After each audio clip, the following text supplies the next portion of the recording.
इस मार्गशीर्ष मास की मासिक शिवरात्रि 18 तारीख को मासिक शिवरात्रि हो जाएगी। 19 तारीख को जो हमारी कथा की शिवरात्रि होती है छठे दिन की, जिस दिन लोग बाबा से अपने मन का भाव कहने आते हैं, रात भर कीर्तन कर कर फिर समापन वाले दिन सुबह 8 बजे कथा सुनकर अपने अपने घर की ओर जाते हैं। ऐसी 19 तारीख को कथा की शिवरात्रि रहेगी। कितने किस्मत वाले हैं आप सब कि मार्गशीर्ष मास की आज आपको बाबा से प्रार्थना करने का मौका मिला। ने की शिवरात्रि है मार्गशीर्ष मास की। बाबा की बड़ी कृपा है जो आप कथा में बैठकर बाबा से प्रार्थना करोगे। और परसों कथा की शिवरात्रि है छठे दिन की। और तेरी कृपा बिना न एक भी अणु लेते श्वास तेरी कृपा से तनु तनु।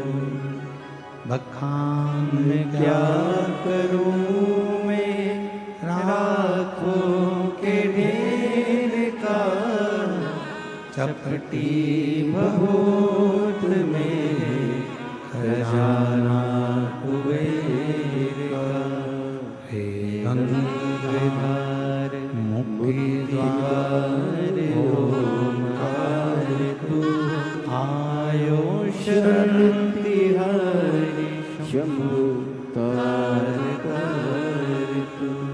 बखान क्या करूं मैं राखों के ढेर का, चपटी भभूत में खजाना कुबेर का। हे गंगाधर मुक्ति द्वार ओंकार तू, भोरे ओंकार तू, आयो शरण तिहारी शंभु तार तार तू। शिव कथा कहती है, भगवान शंकर का सब बात कहता है, शिव महापुराण वर्णन करती है। कल कथा में कहा था कि मानव का शरीर प्राप्त कर लेना या मानव का शरीर मिल जाना। मनुष्य का शरीर प्राप्त कर लेना या मिल जाना सरल हो सकता, पर उस मानव शरीर में भगवान का भजन हो पाना, भगवान की अविरल भक्ति को धारण कर पाना, शिव नाम को जप पाना थोड़ा कठिन।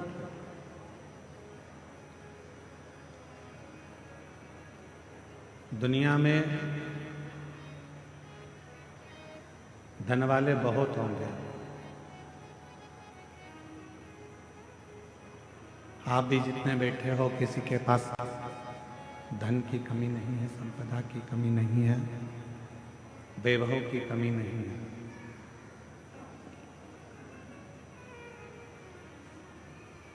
दुनिया में गाड़ी वाले भी बहुत सारे होंगे जिनके पास गाड़ियां होंगी।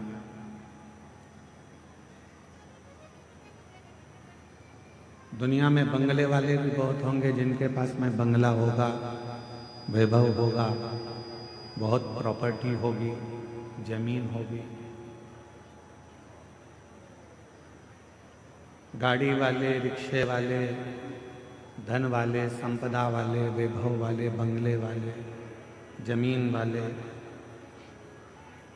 ढेरों होंगे, पर इस संपूर्ण दुनिया में पुण्य वाले बहुत कम होंगे, जिनके पास पुण्य होगा।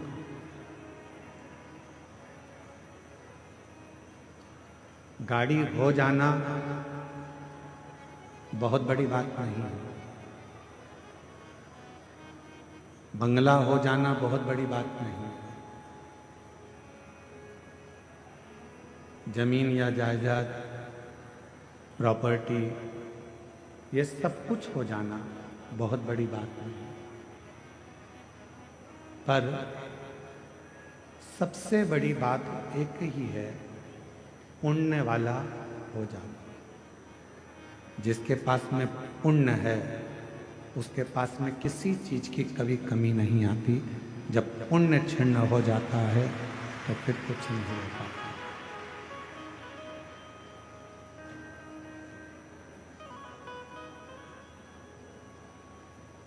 दुनिया की दृष्टि में लगता है कि जितने लोग कथा में आकर बैठे हैं,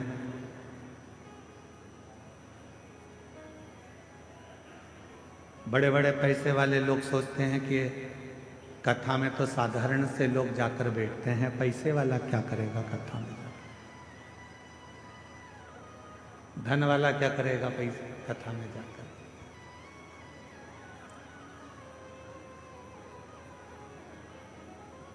खूब गाड़ी के मालिक सोचते हैं कि हमारे पास में इतनी गाड़ी है तो हम कथा में जाकर क्या करें।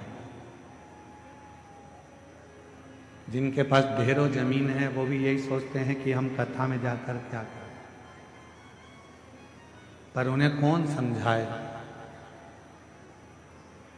तुम्हारे पास में गाड़ी तो बहुत है, बंगले बहुत हैं, सत्ता और वैभव बहुत है, पर तुम्हारे पास में पुण्य नहीं है, इसलिए तुम कथा तक नहीं पहुंच पाए।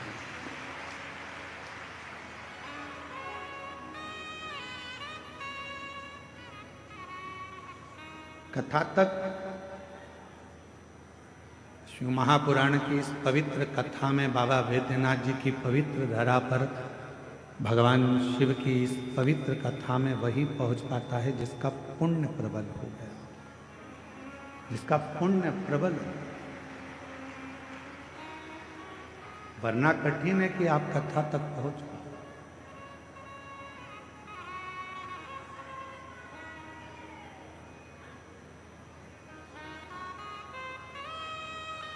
आप सबके पास में, सबके घर में ओढ़ने के लिए कम्बल भी है और बिछाने के लिए गादी भी है। बोलो है कि नहीं है? जम के बोलो, है ना? सबके घर में भोजन भी है, सबके घर में साइकिल, मोटरसाइकिल, फोर व्हीलर नहीं भी हो तो भगवान की कृपा तो इतनी है कि तुम साइकिल, मोटरसाइकिल तो 15 दिन में खरीद सकते हो, इतना बाबा ने तुम्हें दे दिया। शिव जी की कृपा से मिल गया। गला पकड़ रहा है, खींचकर बोलना पड़ रहा है।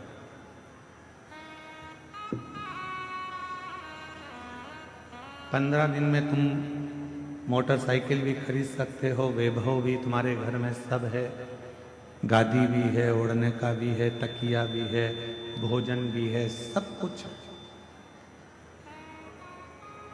सारी वैभव सत्ता तुम्हारे घर में है। इसके बाद भी आप शिव महापुराण की कथा में एक दरी पर, चटाई पर सो रहे हो, चद्दर ओढ़ रहे हो, कम्बल ओढ़ रहे हो, पत्थर नीचे से गड़ रहे हैं, भोजन मिला वो तुमने पा लिया, बैठकर भजन करा, स्मरण करा, तो क्या तुम्हारे घर में कोई चीज की कमी है क्या? नहीं, तुम्हारे घर में सब कुछ है। पर तुम यदि कथा के पंडाल तक पहुँचे हो, बाबा वैद्यनाथ जी ने तुमको अगर यहाँ तक बुलाया है तो ये निश्चित है वैभव से ज़्यादा तुम्हारा पुण्य प्रबल था, इसलिए तुम यहाँ कथा के पंडाल तक पहुँचे। ये तुम्हारा पुण्य है।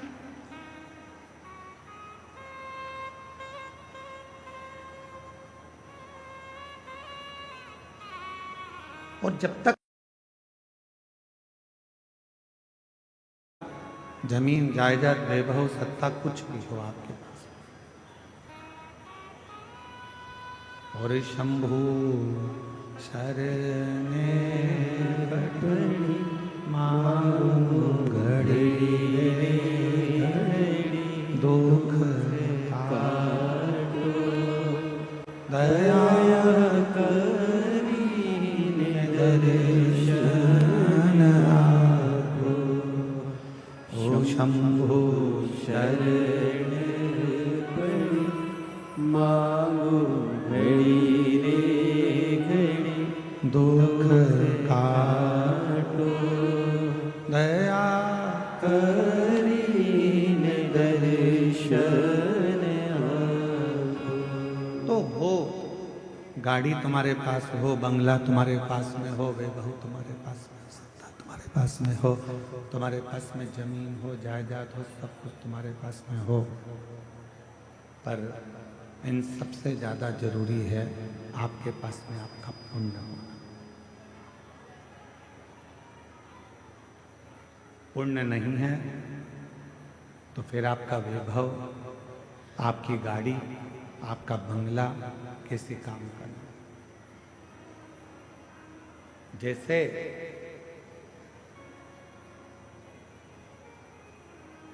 मानव देह के अंदर, मानव शरीर के अंदर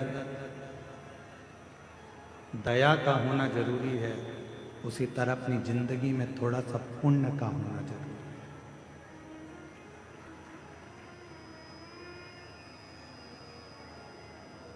और वो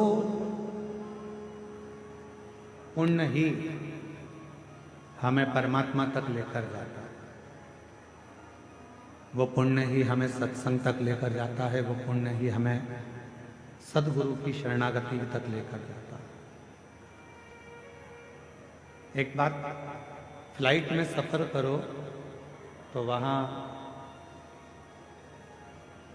जब आप बैठ जाते हैं और फ्लाइट उड़ने वाली रहती है, तब वो दीदियां कहती हैं कि सीट बेल्ट बांध लीजिए।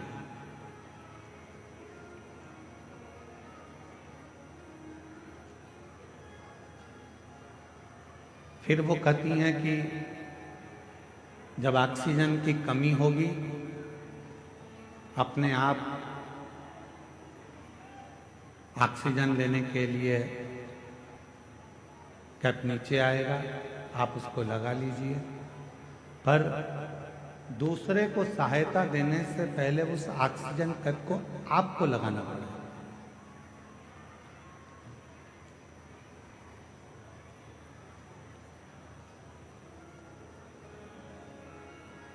आवाज नहीं आ रही है क्या? उस ऑक्सीजन कैप को पहले अपने को लगाना है, फिर दूसरे की सहायता करना है। डिले कम कर दो, गूंज रहा है तुम लोग।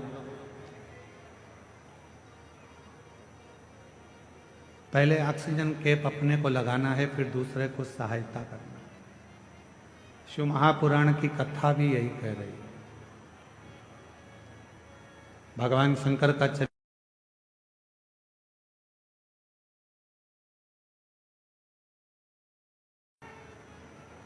भगवान शिव के मंत्र जाप का उच्चारण करिए, श्री शिवाय नमस्तुभ्यं। पहले स्वयं भगवान के मंदिर में एक लोटा जल चढ़ाना प्रारंभ करिए, शिवलिंग तक पहुंचना प्रारंभ करिए। पहले स्वयं भगवान की अविरल भक्ति को प्राप्त करने का प्रयास करिए। पहले स्वयं शिव महापुराण की कथा तक पहुंचने का प्रयास करिए। फिर जब देव अधिदेव महादेव की शरणागति आपको मिल जाए, जब बाबा देव अधिदेव महादेव आपके दुखों को काट दें। हम तो यहाँ तक कहते हैं लोगों से कि आप सीहोर कुबरेश्वर धाम आ रहे हो तो वहाँ ऐसे मत आओ। पहले आप अपने घर के पास में जो शंकर जी का मंदिर है वहाँ जल चढ़ाना प्रारंभ करो और बाबा से प्रार्थना करना चालू करो कि मेरा ये दुख काटो। जिस दिन बाबा तुम्हारा दुख काट दे, फिर उसके बाद तुम कुबरेश्वर धाम आओ और बाबा का भजन करो। फिर आप आओ, बाबा का भजन करो, स्मरण करो, मंत्र जाप करो, नाम जाप करो।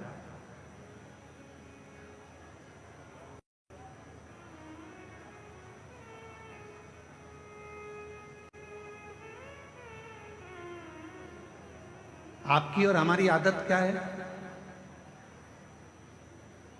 मेरा बेटा अमरनाथ जा रहा है, मेरा पति केदारनाथ जा रहा है, मेरी पत्नी मेरी बेटी अमरनाथ केदारनाथ जा रही है।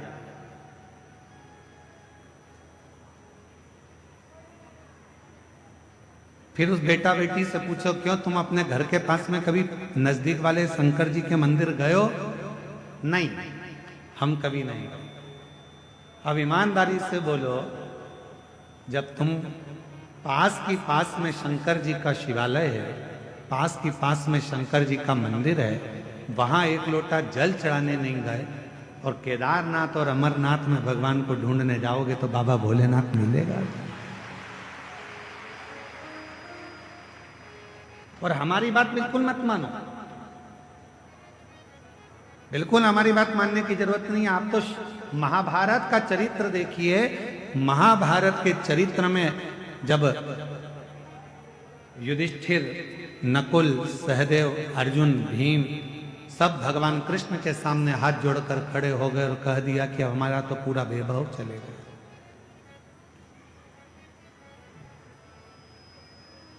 जुए में हम सब कुछ हार गए, कुछ भी नहीं बचा, हमारा संपूर्ण वैभव चलेगा।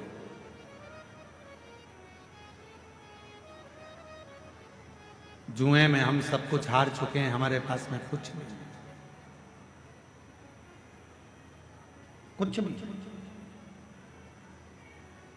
इस पर्दे को खोल दो ना थोड़ा सा, तो लोग कम से कम पीछे से देख लेंगे, क्या दिक्कत है?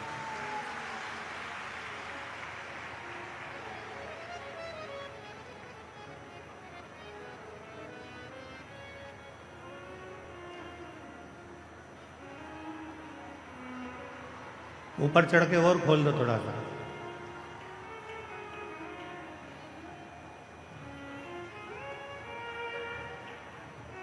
पर निवेदन है कि वहां कोई खड़ा नहीं रहेगा, नीचे बैठ के सब सुनना और चुप रहकर सुनना।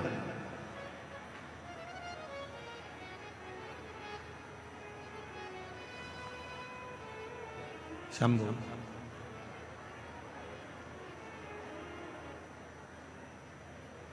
आप हमारी बात को ना मानकर आप तो महाभारत का चरित्र लेकर आओ।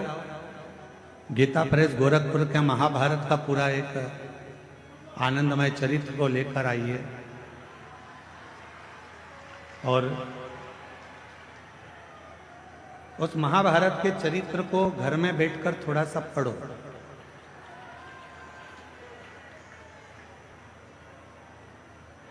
और जब आप महाभारत के उस चरित्र को पढ़ेंगे, अध्ययन करेंगे, उसका स्मरण करेंगे, तो उसमें मिलेगा कि भगवान कृष्ण के पास जाकर पांडव हाथ जोड़कर कहते हैं कि अब हमारे पास कुछ भी नहीं बचा, अब हमारे पास में कुछ भी नहीं, हमारा पूरा वैभव चले गया, हमारा पूरा धन चले गया, हमारी पूरी सत्ता चली गई, हमारा पूरा संपदा चली गई, हम जुए में सब कुछ हार चुके हैं, हमारे पास कुछ भी नहीं बचा, कुछ भी।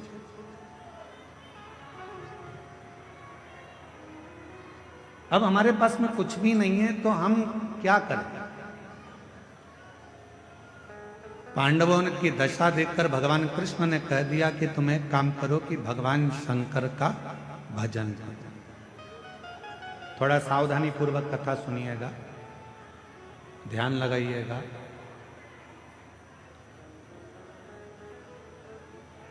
कथा में आपका ध्यान रहे। बहुत दूर दूर से आप लोग आए हो और बाबा की कथा सुनने के लिए आए हो। आपके पास में अगर कोई खड़ा भी है तो उसके पांव पड़ लो, हाथ जोड़ लो और उसको नीचे बिठा कर कह दो, थोड़ी देर चुप हो जा, 2 घंटे के बाद जितना बोलना है बोलते रहना। उसके पांव पड़कर उसको नीचे बिठाकर कह दो, 2 घंटे चुप हो जा, उसके बाद में तू बोल लेना जितना बोल, और नीचे बैठ जा। कथा कर रही है, शिव कथा वर्णन कर रही है। पांडव विनय कर रहे हैं, हम क्या करें? महाभारत का वन पर्व कह रहा है। भगवान कृष्ण ने कह दिया कि तुम शिव की आराधना करो, भगवान शंकर की साधना करो। शिव की आराधना, हाँ। भगवान शंकर की साधना, हाँ।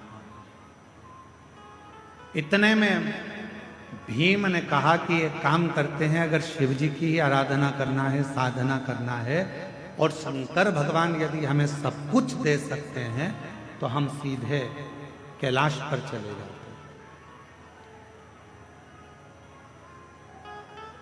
और हम सीधे कैलाश पर जाएंगे और कैलाश पर जाकर हम भगवान शंकर की आराधना करेंगे, साधना करेंगे। तब तो भगवान शंकर हम पर प्रसन्न हो जाएंगे, और शिव जी अगर हम पर प्रसन्न हो गए तो भगवान शंकर हमको वापिस सब कुछ दे देंगे। तो एक काम करते हैं कि हम सीधे कैलाश चले जाएं, और हम कैलाश जाकर, कैलाश में पहुंचकर भगवान शिव की आराधना साधना करते, सीधे कैलाश। अब जरा चरित्र पर ध्यान देना कि भगवान कृष्ण खुद कह रहे हैं कि भीम, जाने को तो तुम कैलाश जा सकते हो, जाने को तुम कैलाश पहुंच सकते हो, जाने को तुम कैलाश जा सकते हो, और कैलाश पर जाकर शिव जी का भजन कर सकते हो, शंकर जी का स्मरण कर सकते हो, शिव की भक्ति कर सकते हो, मना नहीं। पर हम जानते हैं तुम सीधे अगर कैलाश तक पहुंच भी गए, मालूम पड़े मुख्यमंत्री के दरवाजे तक पहुंच भी गए, प्रधानमंत्री के दरवाजे तक, राष्ट्रपति के दरवाजे तक पहुंच भी गए, और वहां जाकर खड़े होकर तुम आवाज लगा रहे हो कि भैया जाकर बोलो मैं आया हूं, तो द्वारपाल पूछेंगे तुम कौन हो? तो कहा कि बस जाकर कह दो कि मैं आया हूं, मेरा नाम लेकर बोल दो कि मैं आया हूं। पहचान ही नहीं है तुम्हारी, जानते ही नहीं हो तुम। प्रधानमंत्री के पास द्वारपाल जाकर बोल भी देगा कि कोई राम प्रकाश आया है आपसे मिलने के लिए। प्रधानमंत्री जी बोलेंगे कि कौन राम प्रकाश? मुख्यमंत्री से जाकर कहा कोई कमलेश आया है, कौन कमलेश? उसको पहचानेंगे कैसे? नहीं है पहचान। वापिस आ गया, दरवाजा खटखटा। भगवान कृष्ण कह रहे हैं भीम, कैलाश पर जाकर भजन करना सरल है, पहुंच जाओगे, बैठ जाओगे, पुकार लोगे, विनय कर लोगे, निवेदन कर लोगे, बाबा को बार बार पुकार लोगे, पर याद रखना वहां बाबा तुम्हारी पुकार को सुन भी लेंगे तो भी तुम्हें कुछ दे नहीं पाएंगे, कुछ दे नहीं पाएंगे। इसलिए एक काम करो, 12 वर्ष के लिए तुम जब वन में भ्रमण करोगे, इन 12 वर्ष में प्रतिदिन का एक नियम बना लो कि एक पार्थिव शिवलिंग का निर्माण करना है, पूजन करना है। नजदीक में कोई शंकर जी का शिवलिंग है, वहां जाकर आराधना करना है। 12 वर्ष के वन में तुम 12 वर्ष तक जब वन में रहो तो 12 वर्ष के वन में केवल शंकर की आराधना करना, शिव मंदिर तक जाना, शिवालय की पूजन करना, पार्थिव पूजन करना और शंकर का स्मरण करना। 12 वर्ष तक शंभु, 12 वर्ष तक तुम शिव का भजन, 12 वर्ष। हम सीधे अगर कैलाश चले जाएं और कैलाश में जाकर अगर भगवान शंकर से मिले तो मिल जाएंगे, मिलेंगे, ऐसा नहीं कि नहीं, पर नहीं दे पाए, नहीं दे पाए। शिव महापुराण की कथा कहती है कि 12 वर्ष तक पांडवों ने भगवान शंकर की रोज प्रतिदिन शिवलिंग का निर्माण करा और पूजन करा।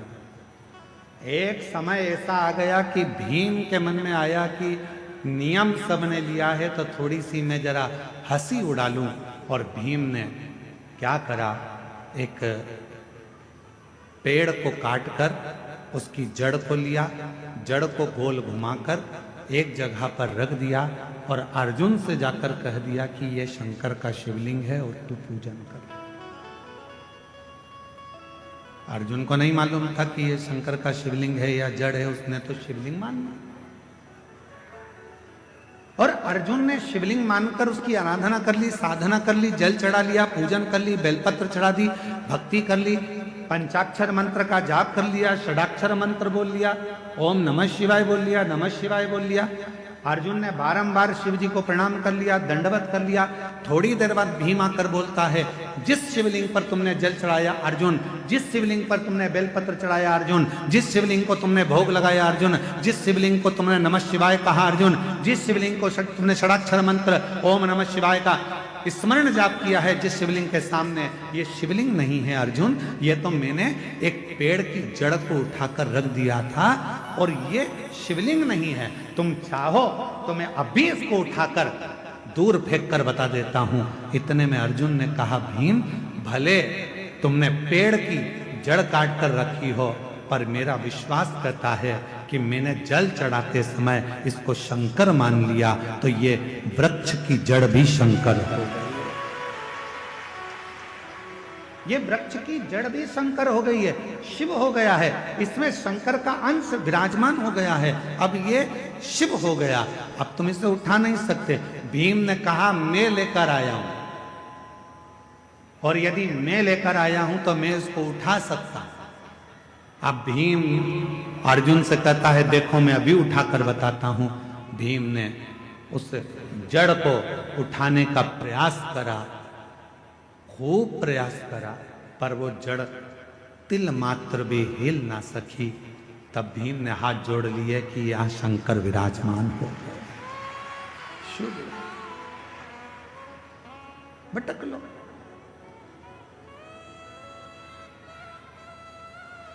शिव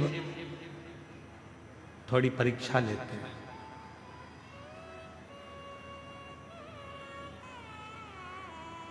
आपने भी पढ़ाई करी है, हमने भी पढ़ाई करी है। आप भी कॉलेज तक पहुंचे हैं, हम भी कॉलेज तक पहुंचे। जब छोटी एग्जाम होती थी स्कूल में, त्रैमासिक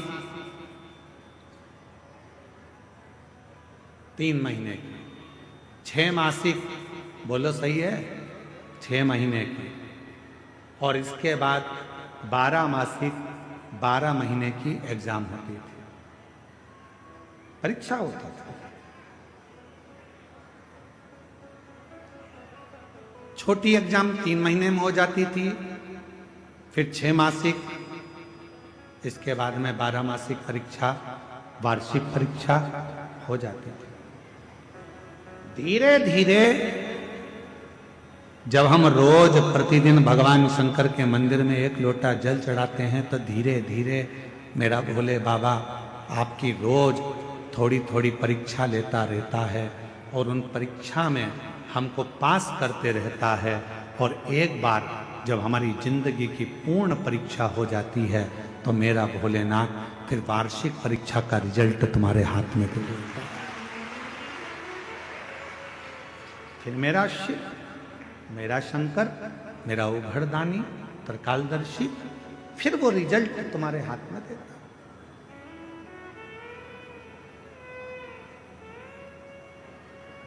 अब आप डायरेक्ट अगर 12 मासिक परीक्षा में बैठ रहे हो तो हो सकता है सप्लीमेंट्री आ जाए। डायरेक्ट 12 मासिक की परीक्षा में बैठ रहे हो तो हो सकता है कि आप फेल हो जाएं, सप्लीमेंट्री आ जाए। पर धीरे धीरे यदि आपने त्रैमासिक दी तो तुमको उसमें ये ज्ञात हो गया कि परीक्षा कैसे होती है, बैठना कैसे चाहिए, लिखना कितना चाहिए, कितने प्रश्न भरना चाहिए, कैसे क्वेश्चन आएंगे, उत्तर कैसे लिखना है। 6 मासी परीक्षा में और सीख गए, 12 मासी में तुम पूरा सीख गए और परीक्षा देकर उत्तीर्ण होकर तुम आगे बढ़ गए। शिव पुराण कह रही है। कई लोग कहते हैं कि केदारनाथ गए, अमरनाथ गए, फिर उनसे पूछा कि तुम अपने घर के नज़दीक में कोई शंकर जी के मंदिर जाते हो, घर के नज़दीक में शंकर के शिवालय तक जाते हो, घर के नज़दीक में तुम 1 लोटा जल चढ़ाने जाते हो? तो कहा नहीं, हम सीधे अमरनाथ आए हैं, हम सीधे केदारनाथ आए हैं। तो याद रखना, तुम जा जरूर जाए, तुम पहुंच जरूर रहे हो, पर मेरा भोले बाबा वहां तुम्हें मिलने वाला नहीं है, तुम मात्र वहां तक जाओगे, दर्शन करोगे, आ जाओगे, प्राप्ति नहीं होगी। प्रतिदिन चढ़ एक पत्र अच्छा है।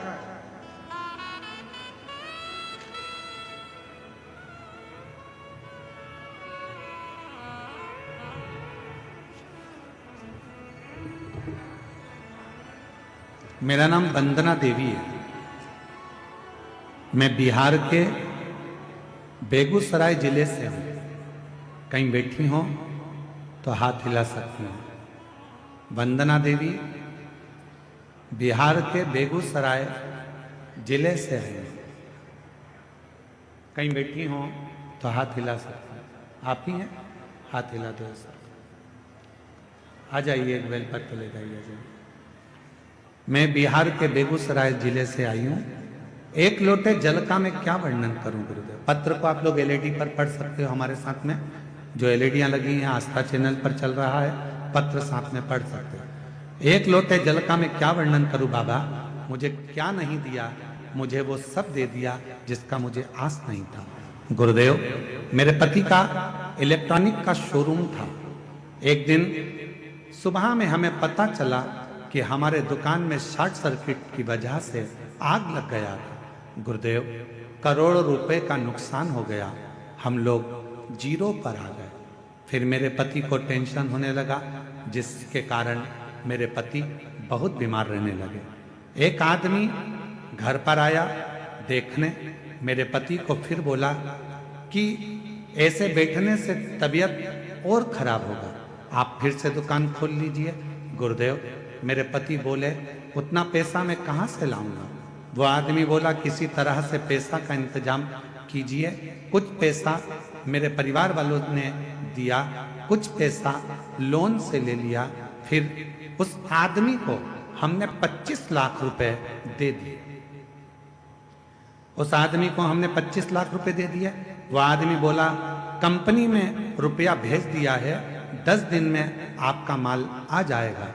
गुरुदेव, मेरे पति ने तब तक दुकान तैयार कर लिया, ना ही माल आया ना ही पैसा आया, और पता चला कि वो मोबाइल ऑफ कर कर फ्रॉड निकला और उसने पूरा पैसा ले लिया।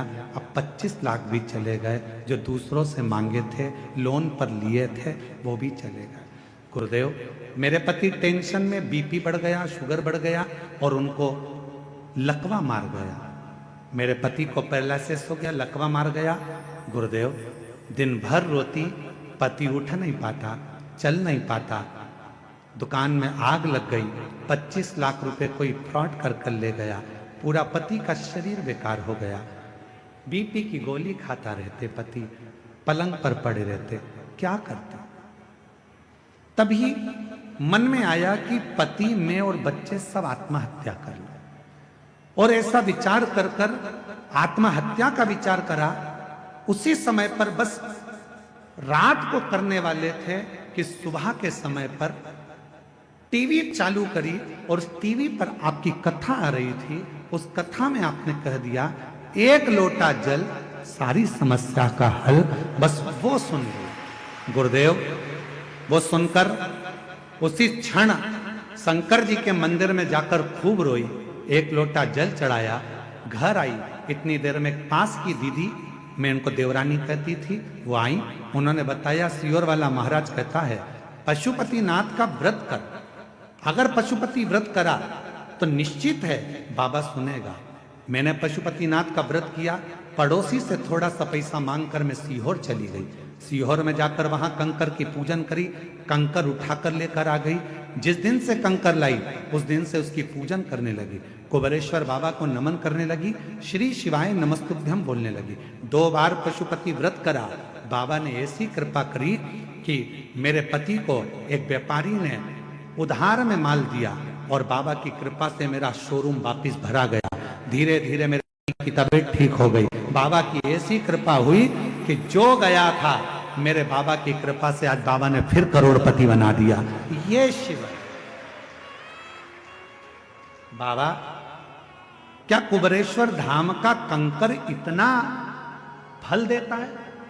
हम निवेदन करेंगे वो कंकर नहीं, वो कुबेरेश्वर धाम का शंकर है, जिसको आप लेकर आते हो विश्वास के साथ, श्रद्धा के साथ, आस्था के साथ, फिर पुनः मुझे वही विराजमान कर। और जो जैसी भावना लाया वो वैसा ही फल पाया, नहीं खाली उसे लौटाया वो मन ही मन हर्षाया, और कर दिया माला काशी वाले ने, लुटा दिया भंडार काशी वाले ने, लुटा दिया भंडार काशी वाले ने, कर दिया माला माल काशी वाले। आप जिस भावना से, तो निवेदन उस बहन ने लिखा, सबसे पहले टीवी पर सुनकर मैं एक लोटा जल भरकर, रात को तो हम कुछ करने वाले थे, पर सुबह दोपहर में जब कथा सुनी, एक लोटा जल भरकर मंदिर चली गई। और शिव के मंदिर में फिर वही बात है, एक लोटा जल सारी समस्या का हल। जब एक लोटा जल लेकर आप देव अधिदेव महादेव के पास जाओगे तो निश्चित है वो एक लोटा जल तुम्हारे चित्त को और तुम्हारे चरित्र को बदल कर रख देगा, ये निश्चित है। वो एक लोटा जल तुम्हारे चित्त को बदलेगा, तुम्हारे चरित्र को बदलेगा। जब तुम्हारा बुद्धि, तुम्हारा चित्त, तुम्हारा मन अपने आप बदल जाएगा। शंकर के मंदिर जाओगे, शिव जी राहें खोलना प्रारंभ करेंगे, मार्ग खोलना प्रारंभ करेंगे। तुमने शिव का मार्ग पकड़ा तो शिव भी तुम्हें कोई अच्छा मार्ग पकड़ाकर उस मंजिल तक पहुंचाने का प्रयास करो। मंजिल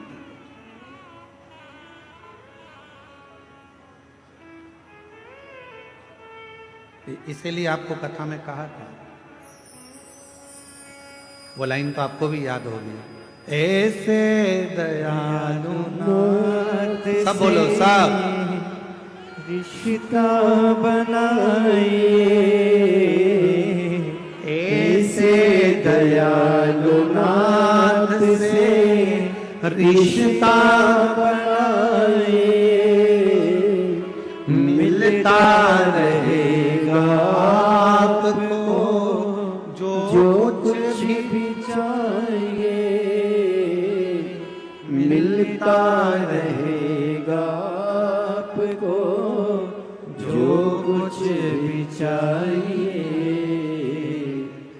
ऐसा करिश्मा होगा जो हुआ कभी नहीं, ऐसा करिश्मा होगा जो हुआ कभी नहीं। मांगा है भोलेनाथ से वरदान एक ही, मांगा है भोलेनाथ से, बोलो बोलो, वरदान एक ही, मांगा है भोलेनाथ से वरदान एक ही, मांगा है भोलेनाथ से वरदान एक ही। तेरी कृपा बनी रहे जब तक है जिंदगी, तेरी दया बनी रहे जब तक है जिंदगी, जब तक ये शरीर है। ऐसी कृपा तुम्हारी हो। शिव के मंदिर अमरनाथ जाओ, केदारनाथ जाओ, सोमनाथ जाओ, चाहे काशी जाओ, चाहे वैद्यनाथ जाओ, चाहे तुम्हारी मर्जी पड़े कुबेरेश्वर धाम जाओ, पर निवेदन है उसके पहले अपने घर के पास में जो शंकर का मंदिर है वहां जाना प्रारंभ करो। जिस दिन तुम बैद्यनाथ, केदारनाथ, कुबेरेश्वर जाओगे उस दिन भोले बाबा तुम्हारे स्वागत में राहें बिछाकर, नयन बिछाकर खड़े रहे। आप जाओ तो जान ना पहचान, जम के बोलो जरा, तू मेरा मेहमान। हम तो पहचानते ही नहीं है। अब तुम गए, सीधे पहुंच गए, आओ, और तुम जाते से कह दो तुम्हारे पास में जो माता बैठी है, और तुमसे कह दे तुम्हारे पास में जो महिला बैठी है वो कह मैं तो तुम्हारी समधन हूं। अब इतने में बोले तू मेरी समधन कैसी, जरा बता तो जरा। फिर वो रिश्तेदारी बताए, समधन ऐसी बनी, वैसी बनी, वैसी बनी, वैसी बनी। तो इतने में पड़ोसन ने कह दिया चूल्हा में जाए ऐसी समधन। क्या करना हमको इसी समधन का? अरे रिश्ता तो ठीक बनाओ, रिश्तेदारी तो ठीक करो। कोई बड़ी बीमारी हो जाती है और बड़े शहर में जाकर इलाज कराते हो तो पहले, उससे पहले बड़ा शहर का डॉक्टर कहता है कि तुमने पहले कहां कहां दिखाया वो बताओ। बोलो सही है कि गलत है?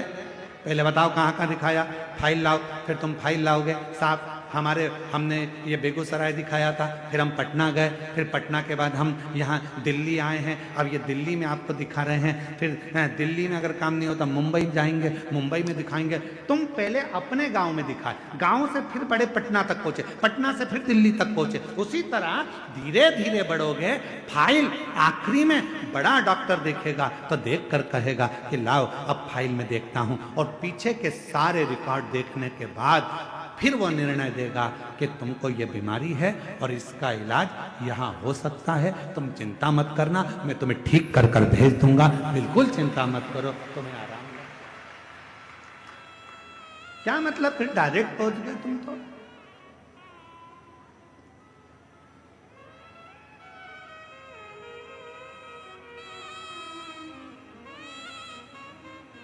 बिहार के कितने लोग बैठे हैं? बिहार के हाथ उठाओ जरा। वो धर लो दादा, धर लो, वापिस धर लो, तुम तो सब वापिस वापिस।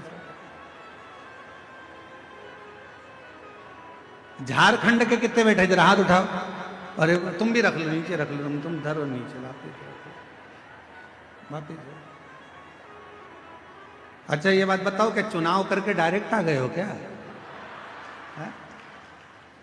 अब वोटिंग डाले और चल दिए यहाँ। अब वोट डाला आप लोगों ने, सबने डाला वोट, तो आधार कार्ड लेके डायरेक्ट मशीन पे पहुंच गए क्या? जम के तो बोलो नहीं। पहले आधार कार्ड बाहर वाले को दिखाया, बाहर वाले ने फिर अंदर वाले को, एक टेबल पे गए, फिर दूसरे वाले के पास, बोलो बोलो सही है, दूसरे वाले के पास, फिर तीसरे वाले के पास गए, फिर मैं निशान लगाया, निशान लगाने के बाद फिर तुम्हें अंदर भेजा, फिर जाकर तुमने मशीन का खटका दबाया। अगर तुम डायरेक्ट पहुंच जाते तो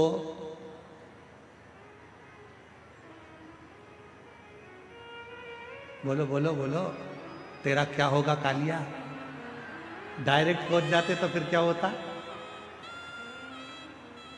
1 महीने तक तुम्हें छोड़ा नहीं जाता, बंद करके धर दिया जाता, छोड़ते नहीं। इसलिए धीरे धीरे गए, यहाँ दिखाया अंदर प्रवेश, टेबल पे दिखाया, रजिस्टर पे चढ़ा, फिर वहां गए, फिर उसने टिक लगाया, फिर आगे गए, फिर तुम्हारा चेहरा मिलाया, फिर इसके बाद उसने शाही लगाई, फिर जाकर तुम्हारे निशान लगने के बाद तुमने बटन दबाई। उसी तरह सबसे पहले अपने घर के पास के शिवलिंग पर जल चढ़ाना प्रारंभ करो, फिर बाबा धीरे धीरे तुमको आगे बढ़ाता जाएगा। और एक दिन मेरा केदारनाथ, मेरा बैद्यनाथ, मेरा विश्वनाथ तुम्हें बुलाता जाए, फिर बुलाएगा। आइए बहन।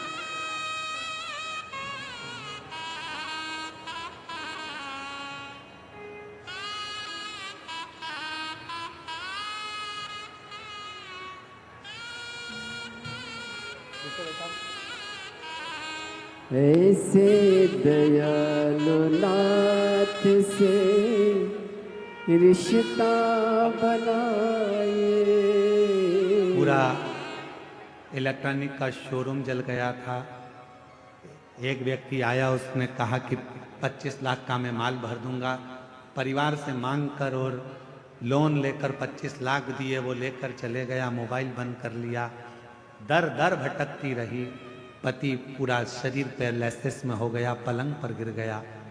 तब विचार करा कि अब शरीर छोड़ दें पूरे घर के लोग।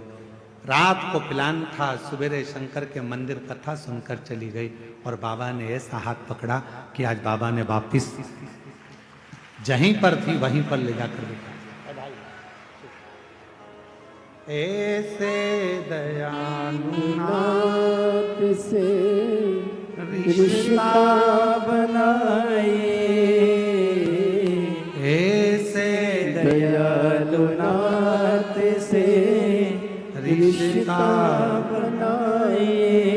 बाबा की जब कृपा हो, करुणा हो, उदारता, धीरे धीरे चलो। पहले शिव जी के मंदिर जाना चलो, चालू करो। शंकर के मंदिर में 1 लोटा जल चढ़ाना प्रारंभ करो, फिर बाबा परीक्षा लेगा, फिर धीरे धीरे आगे बढ़ाएगा। और बढ़ाते बढ़ाते बढ़ाते बढ़ाते एक दिन तुम्हारा दुख, तुम्हारी तकलीफ, तुम्हारा कष्ट धीरे धीरे काटना प्रारंभ करेगा।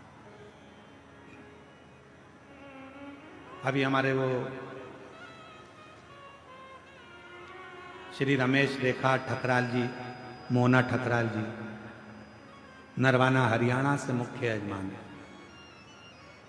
मोना जी अभी जब यहाँ पूजन करने आई थी तो ये बेटी कह रही थी, गुरुजी बाबा वैद्यनाथ जी से इतना जरूर कह देना हमारी तरफ से कि जब फरवरी में कुबेरेश्वर धाम पर रुद्राक्ष उत्सव हो तो हमको वापिस जजमान बनाते, ऐसी बाबा से प्रार्थना करना। बना दिया, बधाई हो आपको। बहुत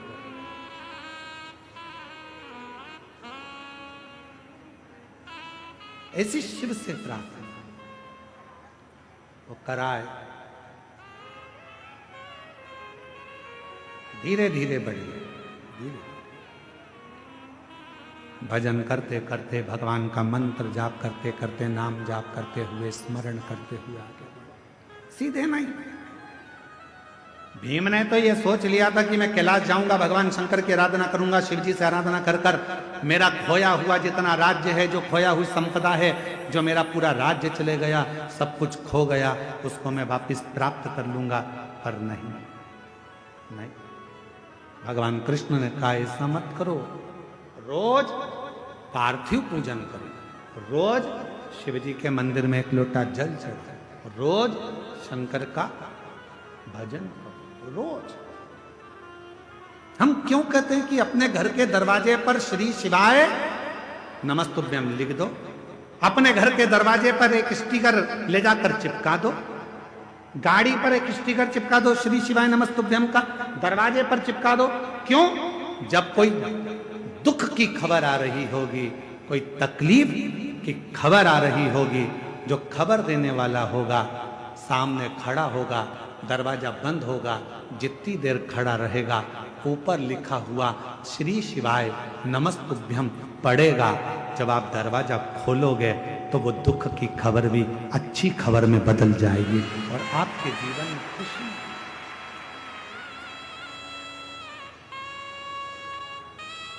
शंभो प्रयास करें।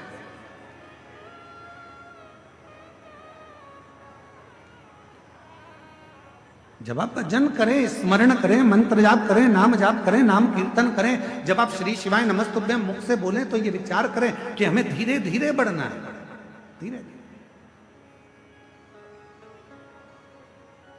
कितना तप किया था माता पार्वती जी ने? सब कुछ छोड़ दिया था, सब कुछ त्याग दिया। एकदम मेरी माता पार्वती जी ने कुछ नहीं त्यागा। मेरी माता पार्वती जी ने त्यागा था तो धीरे धीरे त्यागा था।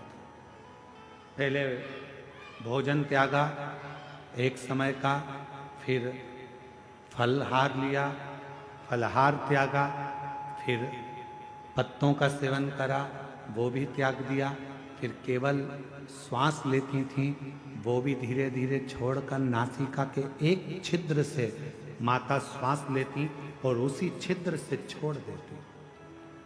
और एक समय ऐसा आ गया कि मां पार्वती जी ने नासिका के एक छिद्र से श्वास ले तो ली पर उसे छोड़ती ही नहीं,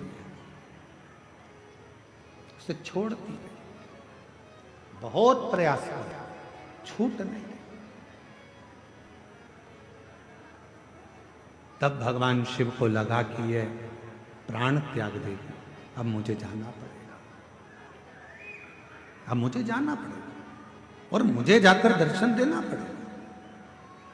इसलिए शिव महापुराण की कथा कहती है, शंकर भगवान पर जल चढ़ाने वाला, शिव के मंदिर जाने वाला, शंकर की कथा श्रवण करने वाले को भगवान देवाधिदेव महादेव उसके चित्त और उसके चरित्र को शुद्ध कर देते हैं। और जिसका चित्त और चरित्र दोनों शुद्ध हो जाता है, फिर देवाधिदेव महादेव मिलने में देरी नहीं करते। मेरे ओघड़दानी मिलते जरूर हैं जब चित्त और चरित्र श्रेष्ठ हो गए।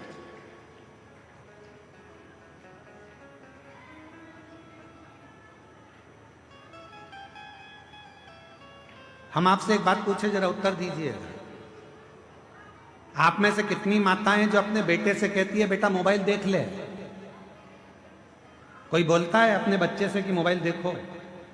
बच्चा अपने आप मोबाइल उठाता है, देखना चालू कर देता है। आप में से कोई माता ऐसी है जो अपने बच्चे से बोलती है बेटा पान की दुकान पे जाके खड़ा हो जा? कोई माँ अपने बच्चे को नहीं कहती कि पान की दुकान पर खड़े हो जा। कोई माँ अपने बच्चे से कहती है कि तू मदिरा की दुकान चले जा। कोई माँ अपने बच्चे को मदिरा की दुकान नहीं भेजती। कोई माँ अपने बच्चे से कहती है कि तू पढ़ाई मत कर। कोई माँ अपने बच्चे से ये नहीं कहती कि तू पढ़ाई मत कर।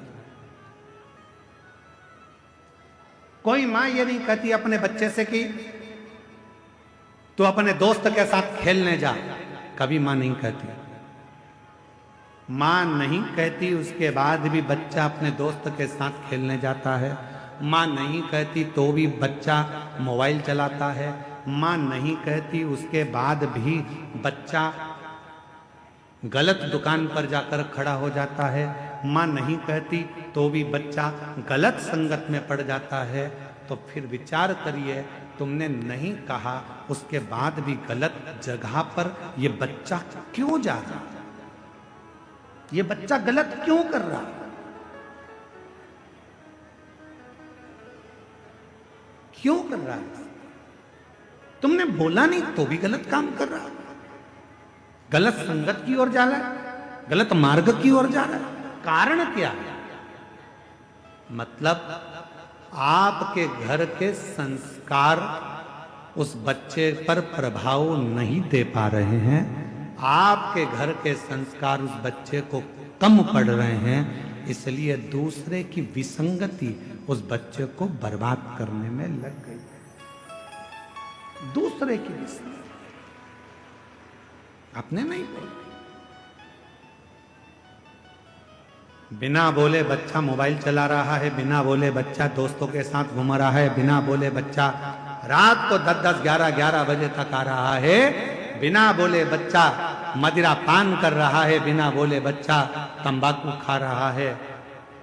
खुशी तब मनाना जब बिना बोले तुम्हारा बच्चा एक लोटा जल भरकर शंकर के मंदिर जाना चालू कर दे, तब समझना कि हमारे संस्कार पोषित हुए। तब जाने हमारे संस्कार श्रेष्ठ हुए।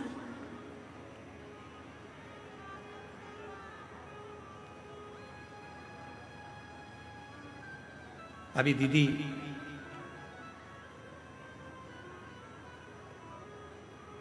अयोध्या से पधारी दीदी गौरांगी जी कह रही थी अपने संबोधन में कि मेरे भी माता पिता हैं और मैं भी एक माता पिता की बेटी हूं।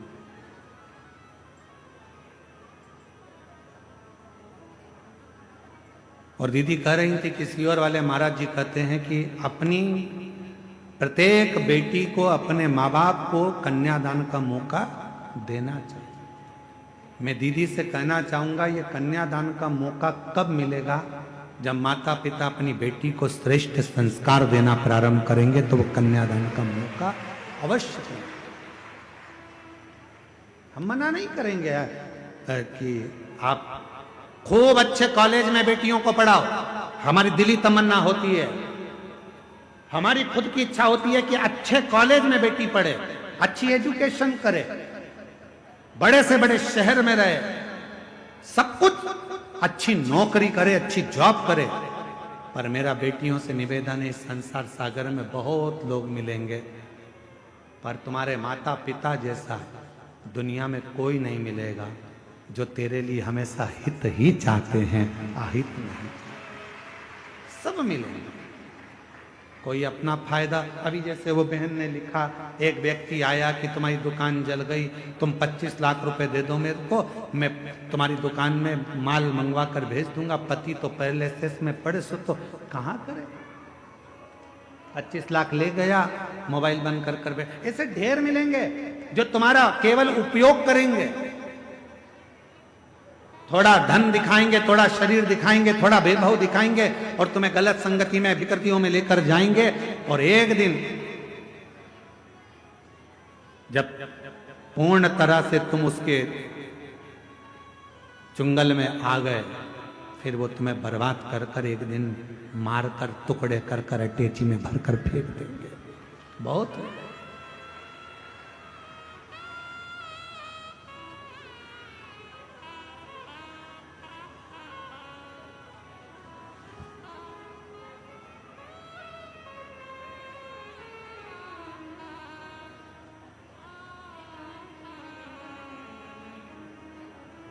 जब कोई कहता है ना कि वो मुझसे बहुत स्नेह करता है, वो मुझसे बहुत स्नेह करता है, वो मुझसे बहुत स्नेह करती है, और वो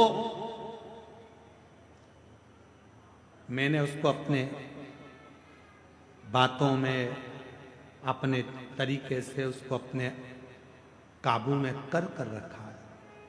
शिव महापुराण की कथा कहती है कि अपने जीवन को ऐसा मत बनाना कि आप किसी के काबू में रहें, आप स्वयं के काबू में रहें। स्वयं। एक लाइन याद रखो, मैं चाहे ये करूं, मैं चाहे वो करूं, मेरी।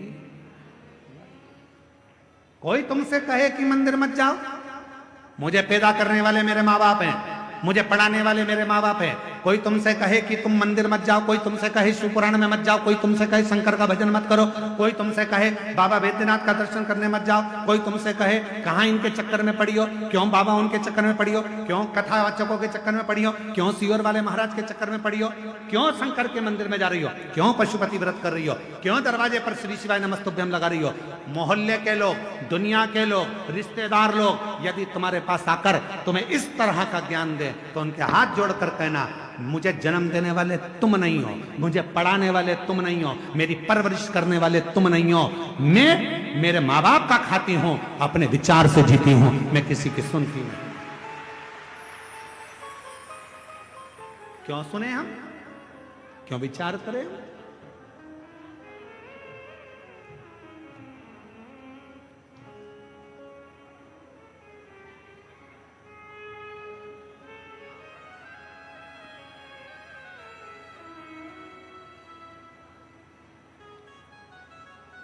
क्यों विचार करें हम इस चीज का? ये सब विचार नहीं है।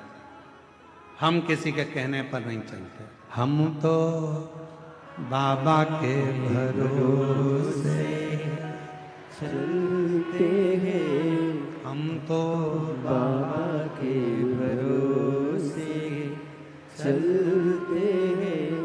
ये दुनिया वाले जलते हैं, ये दुनिया वाले जलते हैं, हम तो बाबा के भरोसे चलते हैं, हम तो बाबा के भरोसे चलते हैं।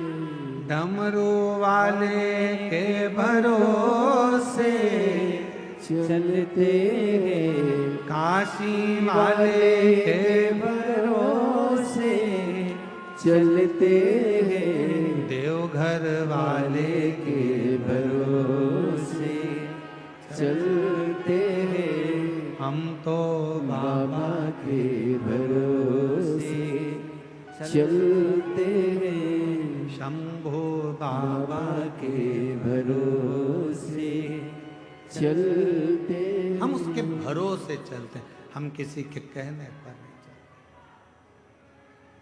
इसलिए बाबा से निवेदन करते रहो, प्रार्थना करो।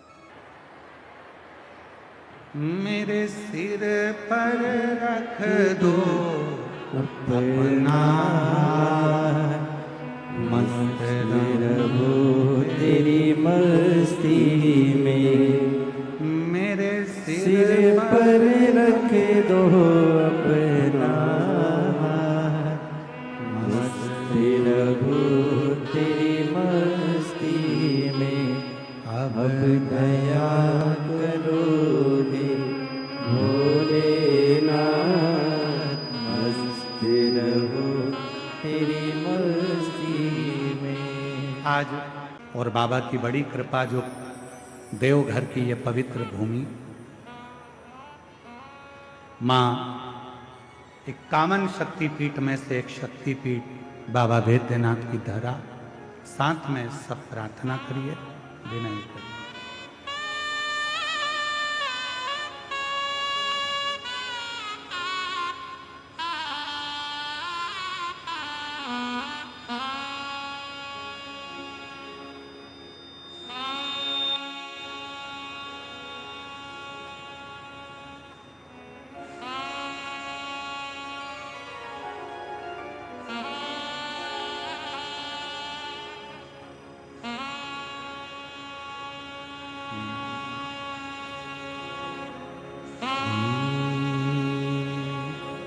शिवाय नमस्तुभ्यं, श्री शिवाय नमस्तुभ्यं, श्री शिवाय नमस्तुभ्यं, श्री शिवाय नमस्तुभ्यं, श्री शिवाय नमस्तुभ्यं। भोला सब दुख काटो मारा, ओ भोला सब दुख काटो मारा। शिव शंकर जपो तेरी माला, भोले बाबा जपो तेरी माला। भोला सब दुख काटो मारा, ओ भोला सब दुख काटो मारा। देश है मंगल मंगलकारी, देश है मंगल मंगलकारी। शमशान वासी हमारा, शमशान वासी हमारा। ओ भोला सब दुख काटो मारा, ओ भोला सब दुख काटो मारा।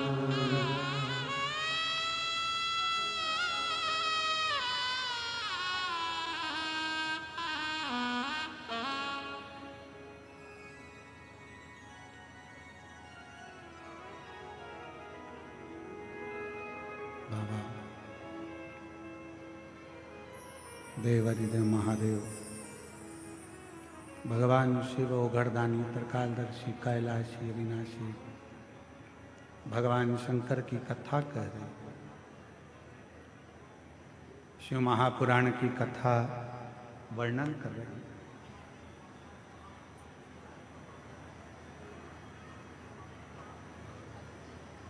धीरे धीरे चढ़कर सीढ़ियों पे से आगे बढ़े, बाबा के मंदिर जाकर एक बड़ा सुंदर शिव परीक्षा हो गई। अभी आपको कथा में कहा जैसे 3 महीने की परीक्षा होती है, 6 महीने की परीक्षा होती है, फिर वार्षिक परीक्षा होती है। उसी तरह बाबा परीक्षा जरूर लेते हैं। जब आप भगवान शंकर के मंदिर जाना चालू कर देंगे, शिव जी को जल चढ़ाना प्रारंभ कर देंगे, शंकर का भजन करना प्रारंभ कर देंगे, श्री शिवाय नमस्तुभ्यम बोलना प्रारंभ कर देंगे, तो धीरे धीरे बाबा परीक्षा लेकर हमारे को पास करना प्रारंभ कर देंगे। पास एक कथा आती, शिव महापुराण में राजा भद्रायु,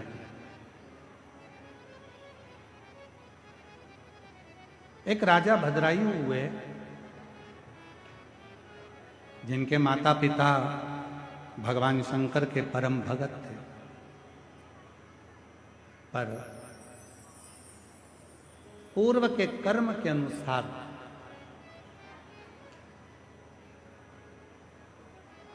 माता के भी प्राण चले गए और सब कुछ नष्ट हो गया। कोई पूर्व का कर्म हमारा होता है जिसके कारण बस मिलता तो बहुत है, परंतु हम उसको सत मार्ग में नहीं लगा पाते और जिसके कारण बस हमारा धन गलत मार्ग की ओर चला जाता। पूर्व के कर्म के अनुसार। और कभी कभी ऐसा होता है कि कोई अच्छा कर्म हमारी जिंदगी का होता है जिस कर्म के कारण बस हमारा जीवन सार्थक हो जाता है।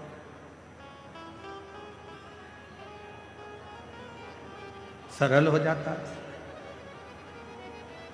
एक कथा आती है राजा भद्रायु की। राजा भद्रायु ने भगवान शिव की आराधना करी, साधना करी, क्योंकि माता पिता के जो संस्कार थे वो राजा भद्रायु के पास में थे।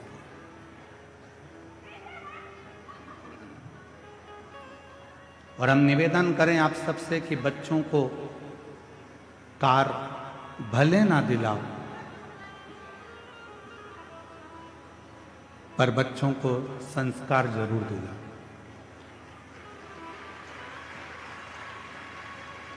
हो सकता है कि कार दिलाओगे और एक दिन बच्चा बेचकर खा जाए, वो कार तुम्हारी समाप्त हो जाए, पर निवेदन है यदि श्रेष्ठ संस्कार बच्चे में होंगे तो वो हमारे जीवन को सार्थक जरूर करें।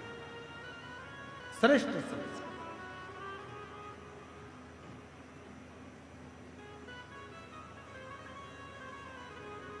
जैसे आज हमारे कथा के मध्य में अयोध्या से दीदी का आगमन हुआ, ऐसे ही परसों 19 तारीख को कथा के छठे दिन हमारे बीच में स्वामी रामदेव बाबा जी इस कथा के मध्य में आए।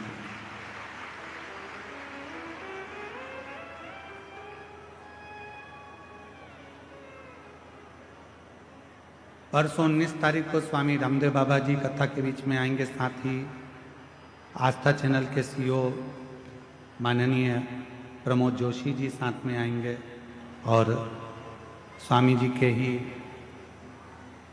कार्य को निरंतर रूपांतरित करने वाले, जिन्होंने इस देवघर की कथा को बहुत सभी से मिलकर साध कर इस कथा को देवघर में अग्रण्य भाव में करवाया, ऐसे एस के तिजारा वाला जी वो भी इस पवित्र कथा में पहुँचेंगे और बाबा की इस नगरी में संतों का एक आनंद इस कथा का रसतत्व ग्रहण करेंगे। तो ये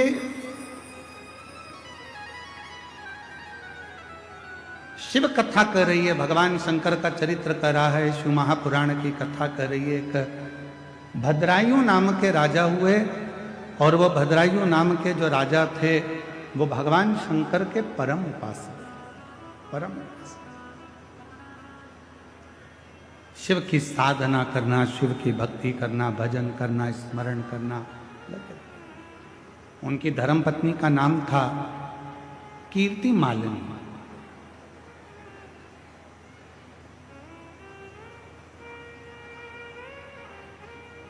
भद्रायु जैसे थे वैसे ही कीर्ति मालिनी भी थी, वैसी ही कीर्ति मालिनी। भद्रायु जितना भजन करते थे उतनी ही कीर्ति मालिनी भजन करती। राजा भद्रायु जितनी साधना करते थे उतनी ही कीर्ति मालिनी साधना करती।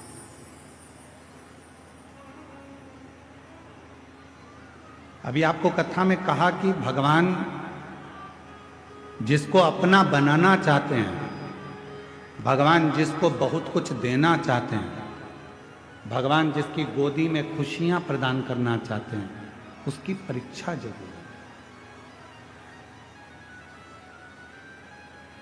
भगवान उसकी परीक्षा लिए बिगड़ नहीं रहते, परीक्षा जरूर लेते।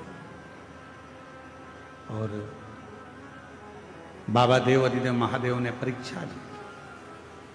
किसके कहने पर?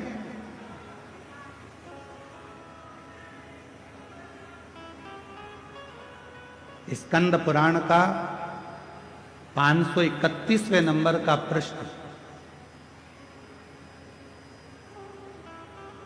राजा भद्रायु की कथा का बड़ा सुंदर वर्णन करता है, और शिव महापुराण भी राजा भद्रायु की कथा का वर्णन करता है। शिव पुराण कहा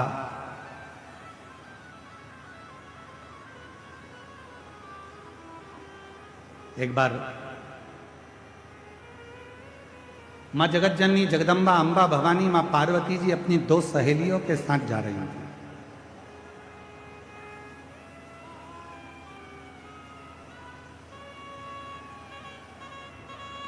इतने में माता पार्वती जी ने राजा भद्रायु की पत्नी को कीर्ति मालिनी को देखा।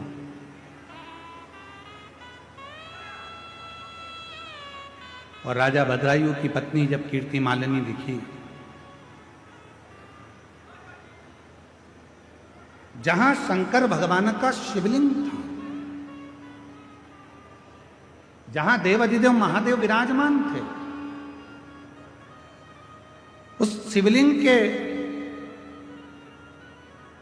ठीक सामने जहां नंदी विराजमान था, उस नंदी के पीछे का जो चौबारा था, उस चौबारे को कीर्ति मालिनी साफ कर रही थी।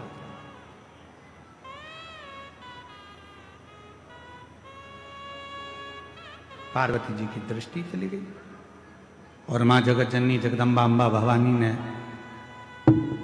माता पार्वती जी ने देखा तो अपनी सहेली से पूछा कि ये है कौन है ये जो भगवान शंकर के मंदिर में पोछा लगा रही है, झाड़ू लगा रही है, सेवा कर रही है, आखिर ये है कौन? पार्वती जी की सहेली के मुख से निकल गया, ये राजा भद्रायु की पत्नी कीर्ति मालिनी। राजा भद्रायु, हाँ, शिव का परम उपासक, भगवान शंकर की अविरल भक्ति को वह धारण करता है, शिव जी का भजन करता है, शिव नाम में डूबा रहता है। भगवान शंकर के सिवाय उसका मन कहीं लगता ही नहीं है। शिव शिव शिव शिव दिन रात रटता रहता है, दिन रात। ऐसा कोई क्षण नहीं जाता जिस क्षण में वो भगवान शंकर का भजन ना करता। प्रत्येक क्षण, प्रत्येक पल, प्रत्येक घड़ी वो शिव भक्ति में डूबा है। यहां तक नाम जप इतना ज्यादा करता है कि सिर भी नहीं। वो एक श्रीमद् भागवत में एक उद्धव संवाद में एक लाइन आती है, महाराज,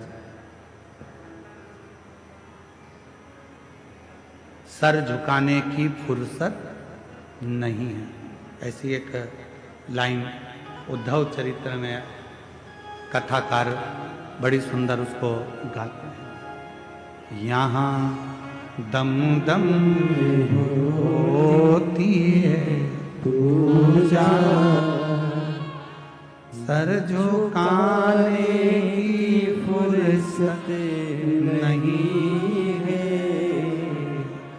ये तो प्रेम की बात है, वो तो धीरे आ रहा है। सर झुकाने की फुर्सत नहीं है, ये तो प्रेम की बात है, वो तो बंदगी तेरे बस की नहीं है। बस उसी तरह राजा भद्रायुं का चरित्र कह रहा है, उसी तरह भद्रायुं का चरित्र वर्णन कर रहा है। शीश भी नहीं झुकाता भद्रायु, शिव नाम में लगा रहता है, भगवान शंकर के भक्ति में लगा रहता है, भगवान शंकर के मंत्र जाप में लगा रहता है। पार्वती जी ने पूछा भद्रायु कौन? सखी ने कहा शंकर का भक्त। और एक लाइन सखी ने और कह दी पार्वती जी से कि तुम्हारी भक्ति भद्रायु की भक्ति के आगे तो शून्य है। जो भद्रायु भक्ति करता है उसके आगे पार्वती तुम्हारी भक्ति शून्य है।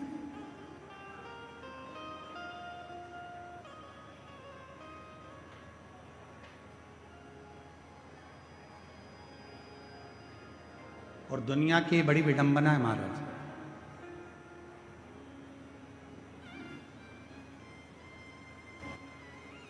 संसार में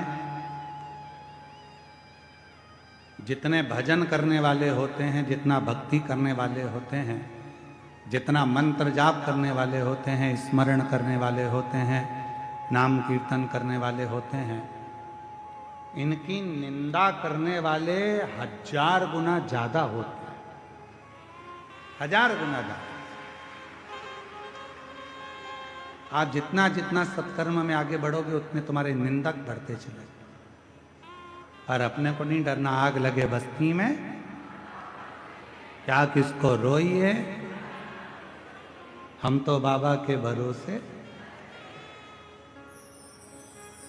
फिर कुछ भी हो अपने को टेंशन। अब भद्रायु भजन करने वाला, भद्रायु राजा भगवान की भक्ति करने वाला, और पार्वती जी की दृष्टि पड़ गई और पार्वती जी की सहेली ने कह दिया तुम्हारी भक्ति राजा भद्रायु के आगे तो शून्य है, शून्य। अब जब इतनी बड़ी बात पार्वती जी को मिलेगी तो पार्वती जी का तो हृदय जल गया। पार्वती जी ने कहा ऐसा होता है क्या? मैंने कहा शिव जी की भक्ति को धारण करा है, शंकर की भक्ति को मैंने किया है और मैंने शिव जी को प्राप्त करा है। मेरी भक्ति के आगे क्या भद्रायु की भक्ति श्रेष्ठ है? पार्वती जी अपने घर चली गई। मौन होकर आज माता पार्वती बैठ गई, चुप, कुछ नहीं बोली। श्री गणेश जी का आगमन हुआ और गणेश जी ने पूछ लिया, मां 3 दिन से देख रहा हूं आपको माता, आप मौन हो, कुछ बोलती नहीं, क्या बात है? गणेश जी ने जैसे ही कहा तो माता बोली कि मैंने सुना है कि भद्रायु राजा की शिव भक्ति बड़ी प्रबल है। इतने में तो मां ने कहा था और गणेश जी ने पूरा चिट्ठा खोल दिया। अरे मैया, राजा भद्रायु तो भद्रायु जी की जो धर्म पत्नी है कीर्ति मालिनी, वो इतनी बड़ी शंकर की उपासक है कि अगर शिव कह दें तो वो प्राण त्याग दे, इतनी बड़ी उपासक। अब तो माता के मन में आया कि सहेली कह रही थी, मतलब बात सत्य हो गई। अभी भी मन स्थिर नहीं रहा। आज मन में शांति नहीं थी तो भ्रमण करने के लिए बाहर चली गई। जैसे ही बाहर गई तो 2 सहेली और मिल गई, लक्ष्मी और सरस्वती।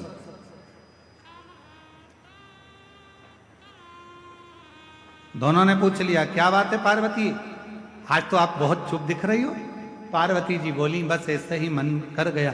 इतने में लक्ष्मी जी बोली, अभी हम आ रहे थे तो राजा भद्रायु शंकर जी का भजन कर रहा था, इतना सुंदर भजन करता। फिर इतने में सरस्वती जी ने बोला, कीर्ति मालिनी भी इतना सुंदर भजन करती है शिव को रिझाने का, भगवान शंकर को मनाने का। इतने में तो पार्वती जी का हृदय और ज्यादा जल गया। आज पार्वती जी कैलाश पर पहुंची, शिव जी के नजदीक में जाकर बैठी और बाबा उनके मन के भाव को जान गए। तो भगवान शंकर पार्वती जी को लेकर तुरंत नंदी पर बिठाकर भ्रमण के लिए चल दिए। और बाबा लेकर गए तो कहां गए? वही भद्रायु के सामने, उसी भद्रायु के साथ।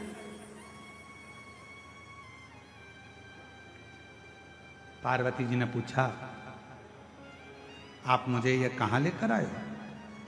बाबा देवादिदेव महादेव ने कहा, पार्वती ये राजा भद्रायु है, बहुत उपासना करता है मेरी, इसकी धर्म पत्नी है ये कीर्ति मालिनी, मेरी बहुत आराधना करती है। पार्वती जी को हंसी आ गई और पार्वती जी हंसकर बोली, अगर आप इतनी तारीफ कर रहे हो तो एक बार परीक्षा लेना चाहती हूं। क्या मैं परीक्षा ले सकती हूं?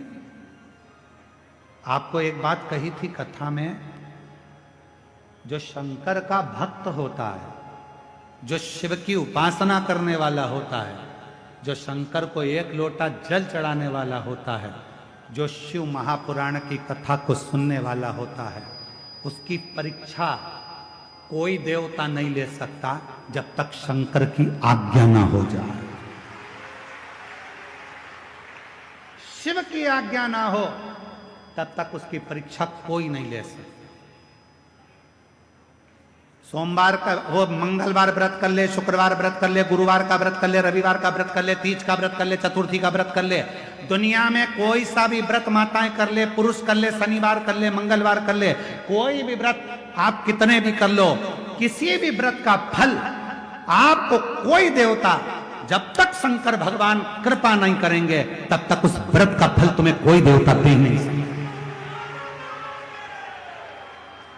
कोई पुरुष सोचे मैं शनिवार का व्रत करता हूं, मुझे शनि महाराज फल देंगे, मैं मंगलवार का व्रत करता हूं, मुझे ये भगवान फल देंगे, मैं रविवार का व्रत करता हूं, मुझे ये देवता फल देंगे, मैं गुरुवार का व्रत करता हूं तो गुरु महाराज फल देंगे, मैं शुक्रवार का व्रत करता हूं तो माता जी मुझे फल देंगी, मैं ये व्रत कर रहा हूं बुधवार का तो मुझे गणेश जी फल देंगे। नहीं, पूरे शास्त्र पुराण वेद उठाकर देख लीजिए, पृथ्वी पर रहने वाला मनुष्य अगर बैकुंठ में व्रत करते तो बैकुंठनाथ दे देते, ब्रह्मलोक में व्रत करते तो ब्रह्मा जी दे देते, इंद्रलोक में व्रत करते तो इंद्रलोक में इंद्र दे देते। पर आप और हम सब पृथ्वी पर रहते हैं और पृथ्वी पर रहकर यदि हम कोई सा भी व्रत करेंगे उसका फल बिना शंकर की आज्ञा के मिल ही नहीं सकता, शिव की कृपा के बिना मिल ही। तेरी कृपा बिना न हिले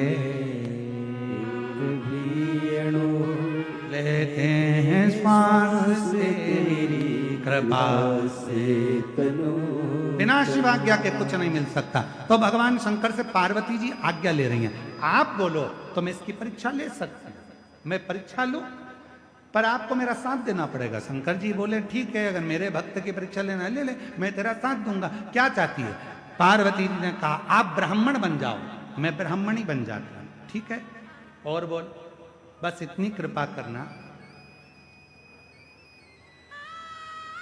पार्वती जी बोली मेरी जो सवारी है शेर सिंह, वो पकड़ने के लिए आएगा, आप और हम दौड़ेंगे, राजा भद्रायु के सामने जाएंगे। ठीक है, शिव जी ने कहा ठीक है, जैसी तेरी मर्जी, परीक्षा लेना है तेरे को ले।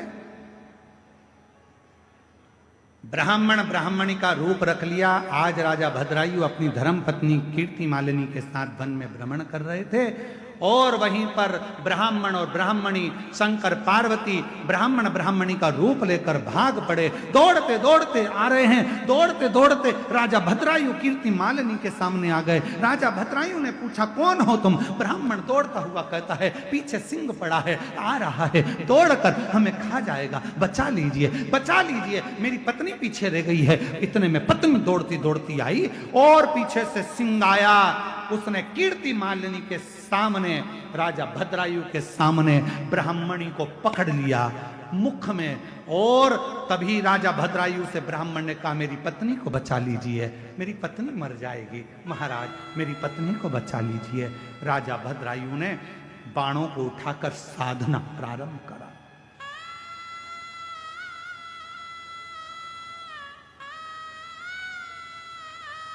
और राजा भद्रायु ने जैसे बाण चलाना प्रारंभ करा, बाणों पर बाण चलाता रहा, सिंह को कोई असर नहीं हुआ।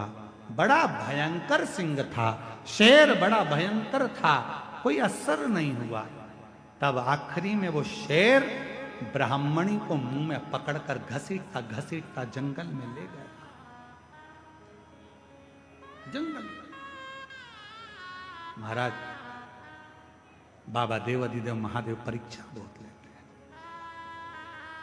आज राजा भद्रायु की जो परीक्षा चल रही है, ये परीक्षा साधारण नहीं है, बहुत परीक्षा। पर चिंता मत करना, हिम्मत मत हारना। जो व्यक्ति जिंदगी में हिम्मत नहीं हारता, फिर देवाधिदेव महादेव उसका हाथ पकड़कर उसकी मंजिल तक छोड़ते नहीं। एक पत्र है, बड़ा सुंदर है, देखिए।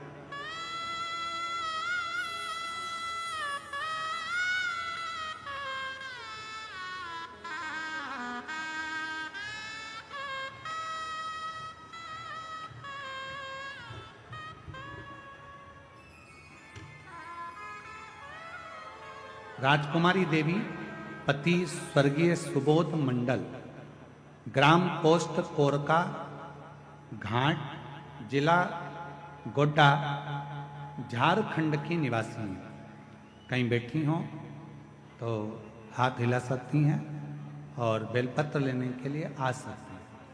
मेरा नाम राजकुमारी देवी, पति स्वर्गीय सुबोध मंडल, ग्राम पोस्ट कोरका घाट, जिला गोड्डा, झारखंड की निवासी हैं। कहीं बैठी हों तो हाथ हिला सकते हैं। और अगर कहीं बैठी हों, अच्छा दिख गए हो आप, ऐसे हाथ हिला दो जी। हो सके तो एक बेलपत्र लेने के लिए अगर जगह हो तो आ जाइए। अब इतनी दूर से चलोगी तो कल तक ही आओगी, फिर भी प्रयास कर लो, अगर आ जाओ तो अच्छी बात है। गुरुदेव, मेरे पति की मृत्यु 2003 में हो गया था। हमको 3 बच्चे हैं। हम हिम्मत हार चुके थे, पर कथा से मन ऐसा लग गया, जब जब बच्चे बोलते थे कि हमें संभालने वाला कोई नहीं, तब हम आपकी कथा से उनको हिम्मत देते हैं कि संभालता शिव है। गुरुदेव, शंकर संभाल। 3 बच्चे पढ़ाई कर रहे हैं। बच्चे कहते मम्मी क्या हमारी सरकारी नौकरी लग जाएगी? हमने हमारे बच्चों से एक ही बात कहा, सीहोर वाला बाबा कहता है 1 लोटा जल यदि चढ़ाओगे तो उसका फल मिलेगा। जो हमारे बच्चों को लेकर हम 2024 में फरवरी के महीने में सीहोर पहुंच गए और बाबा की ऐसी कृपा हुई गुरुदेव, मेरे 3 बच्चे शिव की कृपा से, वो कुबरेश्वर बाबा की ऐसी भूमि है गुरुदेव, जहां का कंकर शंकर इतनी कृपा कर दिया। फरवरी 2024 में हम सीहोर से आए, 15 दिन पूरे निकले और बाबा की कृपा से मेरे 3 बच्चों की नौकरी सरकारी में लग गई। मैं बाबा को प्रणाम करता। 3 बच्चों की नौकरी, छोटी बेटी थी उसकी भी नौकरी लग गई। और आज बाबा की कृपा से झारखंड में ही बेटी जेई के पद पर नौकरी कर रही है और मेरे 2 बच्चे भी नौकरी। ये शिव। एक पत्र और है बड़ा।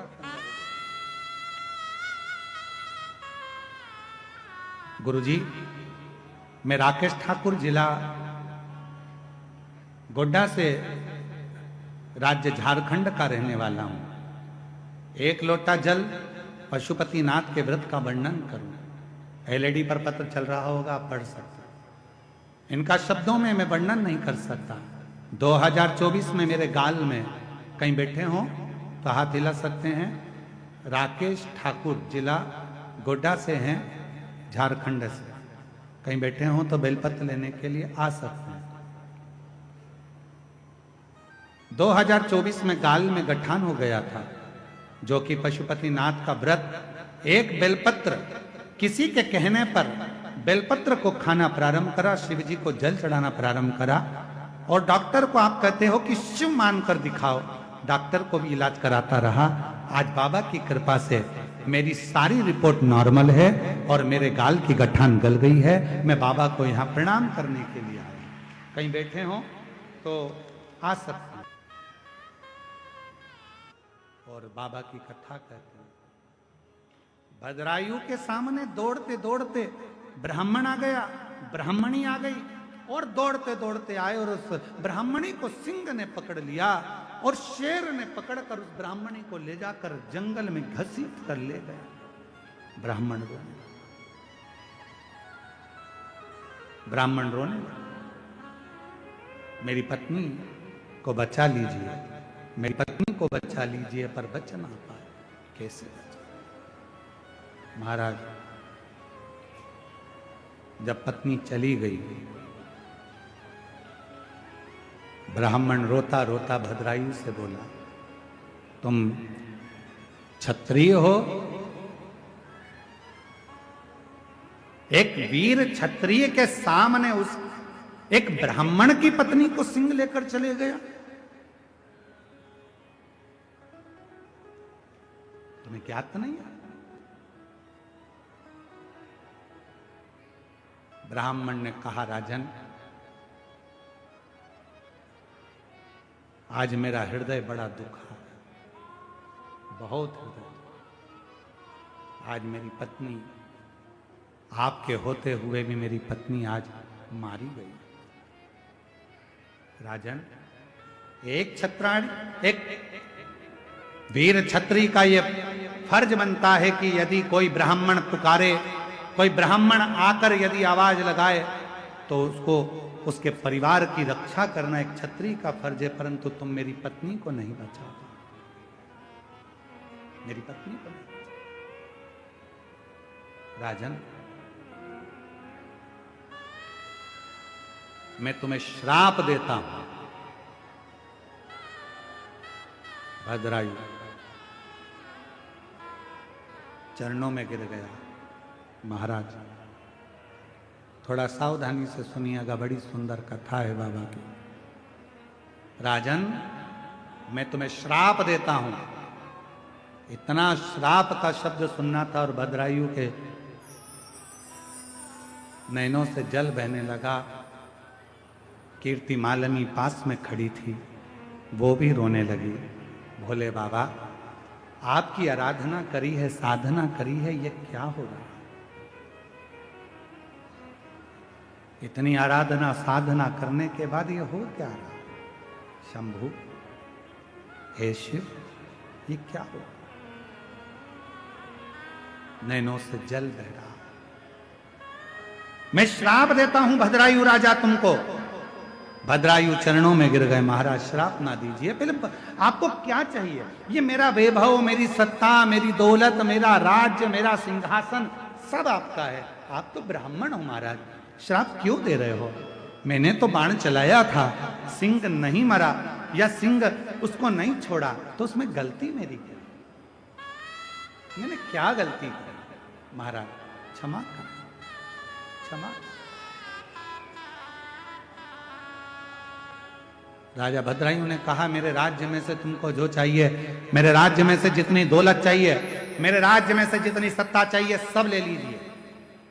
ये सारी सत्ता आपकी है, सारा वैभव आपका है, सब ले लो। नहीं, ब्राह्मण बोला, मैं दौलत का करूंगा क्या? जिस व्यक्ति की आंखें चली गई हो और उसको तुम हीरे का हार दे रहे हो, तो हीरे का हार का करूंगा क्या? आंखें तो चली गई मेरी, अब हीरे का हार का मैं क्या करूंगा? तो महाराज बोलो, आपको क्या चाहिए? भद्रायु राजा के सामने ब्राह्मण ने कहा, मेरी पत्नी चली गई, तो आपकी ये रानी पत्नी मुझे दे दीजिए। ये कीर्ति मालिनी मुझे इस कीर्ति मालिनी के साथ मैं विवाह करूंगा, आप मुझे दे दो। बड़े भाग्यशाली हो, आज प्रदोष के दिन ये कथा आपको सुनने को मिल रही है, और वो भी भौम प्रदोष के दिन, सोम प्रदोष के दिन इस कथा का, सोमवार के दिन, इस प्रदोष के दिन इस कथा का लाभ ले रहे, बड़े भाग्यशाली। कहते हैं राजा भद्रायु की इस कथा को जो श्रवण करता है, स्कंद पुराण में लिखा है राजा भद्रायु की इस कथा को जो श्रवण करता है, 1000 वर्ष भी अगर कोई मृत्यु लोक में जीवित रहे और वो शिवरात्रि का व्रत ना कर पाया हो, तो इस कथा के फल से उसे पुण्य फल प्राप्त हो जाए, मात्र इस कथा को श्रवण करने से। राजा भद्रायु की कथा का इतना वर्णन है महाराज, ये साधारण राजा भद्रायु नहीं, जो शंकर भगवान की अविरल भक्ति में डूबने वाला। कहते हैं जिस मार्ग से कोई शंकर भगवान का भक्त जाता था तो भद्रायु वहां बुआरी लगाता था। कहते हैं भद्रायु की धर्म पत्नी कीर्ति मालिनी मां बुआरी लगाती थी, झाड़ू लगाती थी। आ जाओ।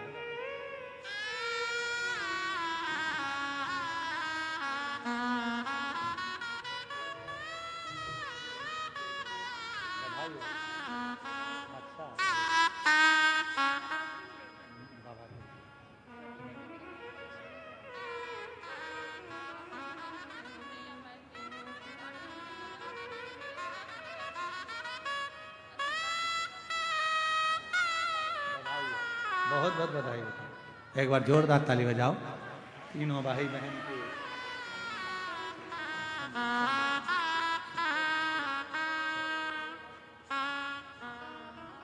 शिव कृपा किसको कहते हैं?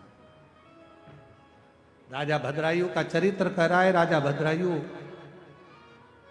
हर तरह से, राजा भद्रायु हाथ जोड़कर कह रहे हैं आपको क्या दूं राजन, जो जिसके नेत्र चले गए हैं उस नेत्र विहीन को यदि तुम हीरे का हार दोगे, ये गाड़ी, ये बंगला, ये धन, ये दौलत, ये संपदा, ये सत्ता यदि आप दोगे तो वो किस काम का? मुझे अगर देना चाहते हो राजन, यदि मुझे देना चाहते हो, आपकी धर्म पत्नी कीर्ति मालिनी को मुझे दे दीजिए। कीर्ति मालिनी? राजन कहते हैं महाराज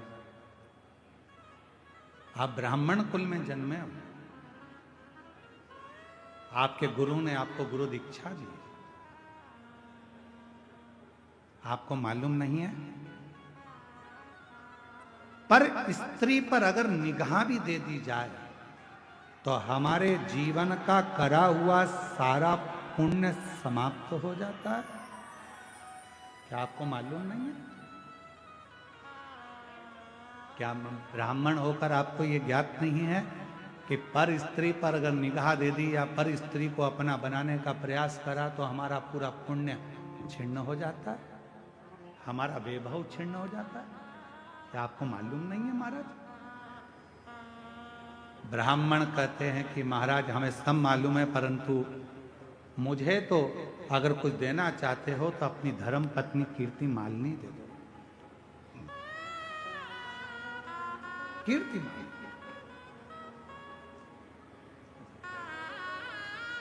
महाराज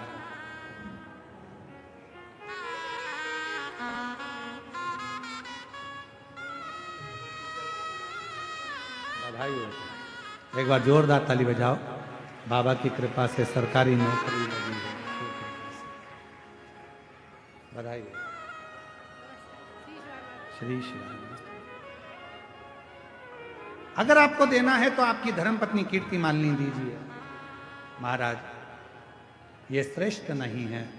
खूब समझाया भद्रायु ने, पर ब्राह्मण मानने को तैयार नहीं हुआ। आखिरी में कीर्ति मालिनी खड़ी थी, आंखों से आंसू गिर रहा था, नैनों से अश्रु बह रहा था। जल नैनों से आंसू बह।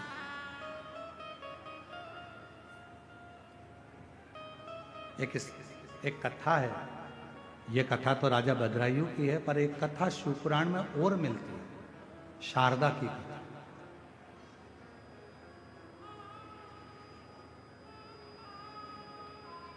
कई लोगों के हृदय में प्रश्न अड़ जाता है। कई लोग हमारे पास में आकर प्रश्न करते हैं, आप कहते हो 50 साल की स्त्री हो गई, उसको बच्चा कैसे हो सकता है? कई लोग कह देते हैं कि वो जब उसका रजो धर्म ही नहीं आ रहा तो उसको बच्चा कैसे हो सकता है? आप कहते हो 40 साल शादी के अगर उसको बच्चा हो गया, ये कैसे हो सकता है? कई लोगों के दिमाग में यह प्रश्न पड़ा रहता है। तो मैं उनसे निवेदन करूंगा, एक बार स्कंद पुराण और एक बार शिव महापुराण को गीता प्रेस गोरखपुर की लेकर आना, पूरा पढ़ना। उस शिव पुराण में एक चरित्र ऐसा भी आता है, शारदा देवी का चरित्र आता है, जो शारदा जिसका विवाह हुआ और विवाह की रात्रि को ही, विवाह का रात्रि का समय था, संध्या पड़ रही थी, पति पत्नी को कक्ष में छोड़कर बाहर पानी लेने गया था, उसके पति को सर्प डस लिया था। शारदा का चरित्र। और पति मर गया विवाह की प्रथम रात्रि पर।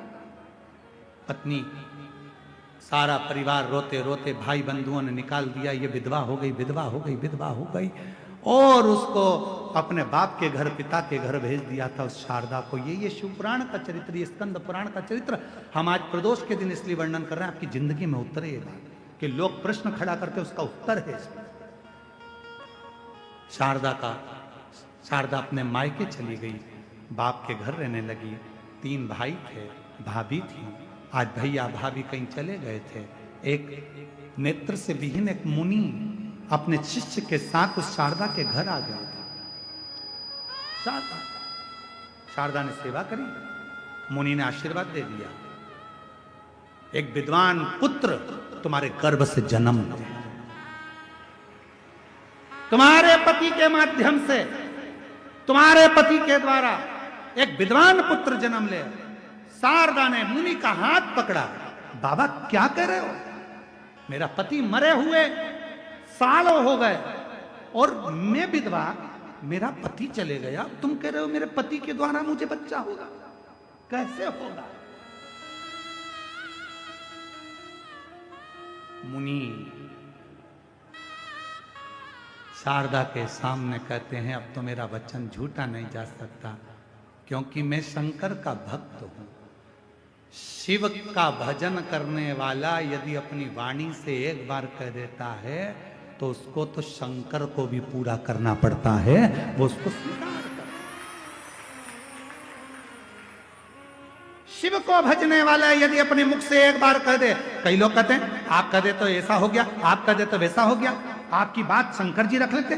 शंकर का भक्त यदि कुछ कहेगा तो उसकी लाज देव अधिदेव महादेव को रखना ही पड़ेगा, रखना पड़ेगा। मुनि ने कहा, मैंने वर दे दिया, अब तो ये सिद्ध होगा। शारदा ने पांव पकड़ लिए, अगर ये सिद्ध होना है तो तुम्हें मेरा गांव छोड़कर नहीं जाना है। मैं जानना चाहती हूं, क्या मेरे पति मरकर चले गया और उसका गर्भ मुझे ठहर जाएगा? हो नहीं सकता, कभी नहीं हो सकता। वाह! एक दिन मुनि बैठे थे, नेत्र नहीं थे, शिव की आराधना कर रहे थे। शंकर की भक्ति करते करते मुनि ने कह दिया, शारदा आज रात्रि को तुझे तेरे पति का स्वप्न आएगा, तेरा पति स्वप्न में तेरे कक्ष में आएगा। शारदा, स्वप्न में ही तेरा पति तेरे कक्ष में आएगा और तुम दोनों साथ रहोगे और तेरा आज ही रात को गर्भ उस स्वप्न में ही ठहर जाएगा। और शारदा के हाथ में शंकर का चढ़ा हुआ जल मुनि ने दे दिया। जल का आचमन शारदा ने कर लिया। रात्रि को स्वप्न में पति आया और शारदा का गर्भ ठहर गया। पूरे नगर के लोग थू थू करने लगे, ये विधवा होकर, बेधव्य होकर इसका गर्भ कैसे ठहर गया? ये बेधव्य होकर, विधवा होकर शारदा तेरा गर्भ कैसे ठहर गया? सारे गांव के लोगों ने इल्जाम लगाकर शारदा को बाहर निकालना चाहा। तब मुनि ने कहा इसको बाहर मत निकालो, इसका प्रमाण भी शिव ही देंगे। चलो शंकर के मंदिर में। शंकर की एक बेलपत्र को मुनि ने उठाया, बेलपत्र की डंडी को पकड़कर कहा बाबा आपको आना पड़ेगा, शारदा के लिए प्रमाण देना पड़ेगा। बेलपत्र में से आकाशवाणी होने लगी, मैं काल अधिपति महाकाल वचन देता हूं, शारदा के गर्भ में जो बच्चा है वो उसके पति का है। स्वप्न में मुनि का दिया हुआ वचन मैंने पूरा करा है। एक शिव भक्त का वचन निभाने के लिए मेरा देव अधिदेव महादेव प्रकट होकर वर देकर जाता है। लोग कहते हैं शिव पुराण से मिलता क्या है? शंकर जी की कथा में वो सियोर वाला महाराज आता है, कथा कहता है और लोग उसकी बात मान लेते हैं, लोगों की नौकरी लग जाती है, लोगों के कैंसर मिट जाते हैं, लोगों का दुख मिट जाता है। आखिर वो सियोर वाला महाराज कथा कहता है तो उसकी कथा में ऐसा क्या है? कुछ नहीं है सियोर वाले महाराज की कथा में, क्योंकि सियोर वाला महाराज शिव पुराण बाँचता ही नहीं है। कथा तो महादेव खुद आकर बाँचते हैं और उनकी वाणी बोलती, उनकी वाणी बोलती है, क्या हम नहीं बोलते? क्यों? ये स्कंद पुराण का शारदा का चरित्र कभी पढ़िएगा जरूर, और अगर कल मौका लगेगा तो अपन स्कंद पुराण यहां लेकर आएंगे और उस माँ शारदा का, उस शारदा के चरित्र को लाइन से हम उसको आपको दिखाएंगे और आप उसको पूरी आस्था चैनल उसको पढ़े। पक्का? अरे बोलो तो जम के, पक्का? उसको पढ़िएगा। तो कल हम स्कंद पुराण भी लेकर आएंगे, यहीं बैठकर उसका आस्था चैनल पर पूरा लेख आपको दिखाएंगे, क्योंकि बड़े प्रेम से आप उसको पढ़ना कि उसमें कितना सुंदर। कई लोगों को होता है कि महाराज बोल दिया, ऐसे ही बोल दिया होगा कहीं से कथा बनाकर। ना ना ना ना, ये व्यासपीठ कोई साधारण पीठ नहीं है जिस पर कथा बनाई जाए। ये व्यासपीठ वो पीठ है जिसमें कथा स्वयं देव अधिदेव महादेव बाँचते हैं और आप और हम श्रवण करते हैं। श्रवण कर। राजा भद्रायु मुझे तेरी पत्नी दे दे। भद्रायु ने समझाया, नहीं माने। आखिरी में राजा भद्रायु की पत्नी देखकर रो रही थी, नैनों से नीर बह रहा था। राजा ने कहा, कीर्ति मालिनी वचन पूरा करना पड़ेगा, मैं आपका दान दे सकता हूँ। कीर्ति मालिनी आंखों में आंसू भरकर शिव को देख रही थी। उसने लिखा है वो सब होगा, उसका लिखा ना होता तो ये कुछ ना होता। देव, राजा ने कहा, पर मैं तुझसे बहुत प्रेम करता हूँ, तेरा दान देने के बाद मैं अग्नि की चिता बनाऊंगा, परिक्रमा कर कर उस चिता में बैठ जाऊंगा, तेरे बिना रह नहीं सकता। कीर्ति मालिनी कहती है, मैं ब्राह्मण की हो जाऊं फिर मैं भी चिता में जलकर भस्म हो जाऊंगी। राजा ने चिता बनाई, अपनी पत्नी को ब्राह्मण को दे दिया और अग्नि की परिक्रमा कर कर भद्रायु उस चिता में जाने ही वाला था। इतनी देर में उस ब्राह्मण में से शंकर प्रकट हो गए, राजा का हाथ पकड़कर खींच कर दूर कर दिया। जो ब्राह्मणी शेर लेकर गया था वो दौड़ती हुई सामने आ गई। पार्वती मैया, शंकर भगवान आकर बोले, भद्रायु तेरी परीक्षा मां जगत जननी पार्वती लेना चाहती थी, क्या मेरा भक्त मुझसे भी ज्यादा तप कर सकता है? क्या मेरा भक्त मुझसे ज्यादा भजन कर सकता है? अरे इस मां पार्वती ने तेरी परीक्षा ली है, अब वर भी तुझे पार्वती देगी। पार्वती जी ने हाथ जोड़ भद्रायु से कहा, तेरे जैसा शिव भक्त दुनिया में नहीं हुआ। राजन, वर देती हूं, मृत्यु लोक में अगर कोई मनुष्य तेरी इस कथा को श्रवण कर लेगा, उसने जिंदगी में कोई व्रत नहीं करे होंगे, कोई दान नहीं करा होगा, तो भी उसको सारे व्रतों का पुण्य और सारे दानों का पुण्य प्राप्त हो जाएगा। सारे दानों का पुण्य, सारे व्रतों का पुण्य राजा भद्रायु की कथा दे देते, राजा भद्रायु का चरित्र दे देते। ये पवित्र कथा का तत्व आपके और हमारे जीवन को आनंद बनाता है। लोग कहते हैं शिव पुराण में क्या मिलता है, लोग कहते हैं शंकर की कथा में क्या मिलता है। सियोर वाला महाराज आता है कथा वाचने के लिए, आखिर उनकी कथा में क्या रहता है?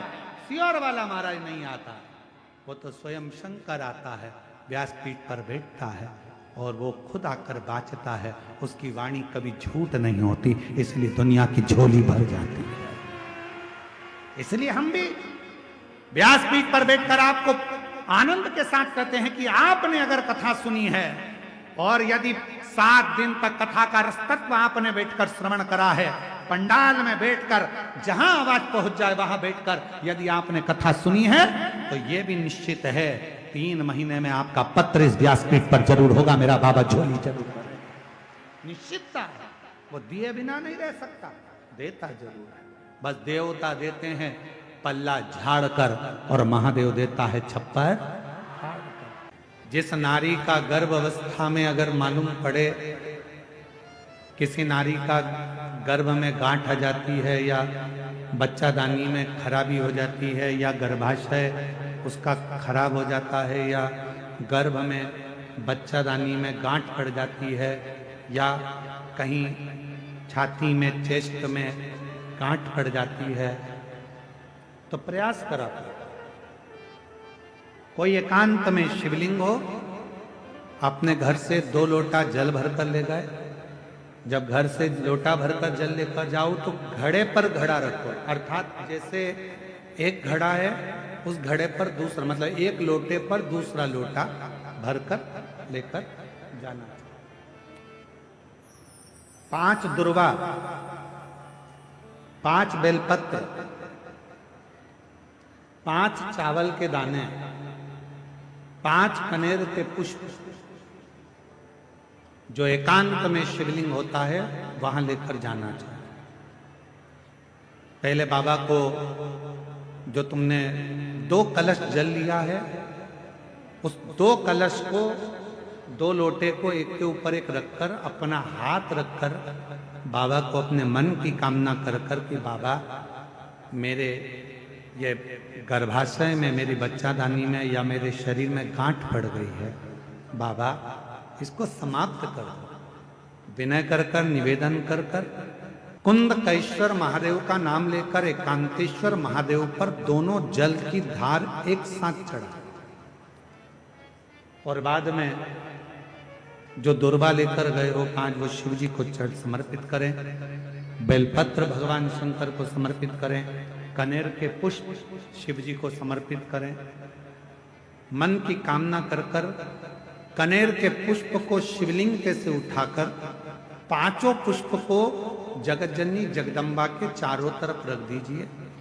दुर्वा को उतारकर अशोक सुंदरी वाली जगह पर रख दीजिए और बेलपत्र को अपनी हथेली में रखकर शिव जी से प्रार्थना करो कि मेरे गर्भाशय में या मेरे शरीर में यहाँ गांठ है, बाबा इसे गला लो। विनती कर कर दुर्वा को उठा लो, चावल के दाने वहीं चढ़ा के रख दो शिवलिंग के ऊपर और दुर्वा बेलपत्र लेकर घर आ जाओ। 5 दिन तक सुबह एक दुर्वा, शाम के समय बेलपत्र प्रदोष काल में चबा चबा कर खाना प्रारंभ करो। 5 दिन के बाद 15 दिन इंतजार कर कर वापिस जांच कराओ, धीरे धीरे गठान गलना प्रारंभ हो जाए। ऐसी पवित्र कथा का रसतत्व ग्रहण करे। माँ जगत जननी जगदम्बा अम्बा के सुंदर भाव उपटन से माँ भगवान श्री गणेश जी का प्रागट्य हुआ है। जोरदार ताली बजाएं। भगवान शंकर पार्वती श्री गणेश जी पधार रहे हैं। मैं बहुत बहुत साधुवाद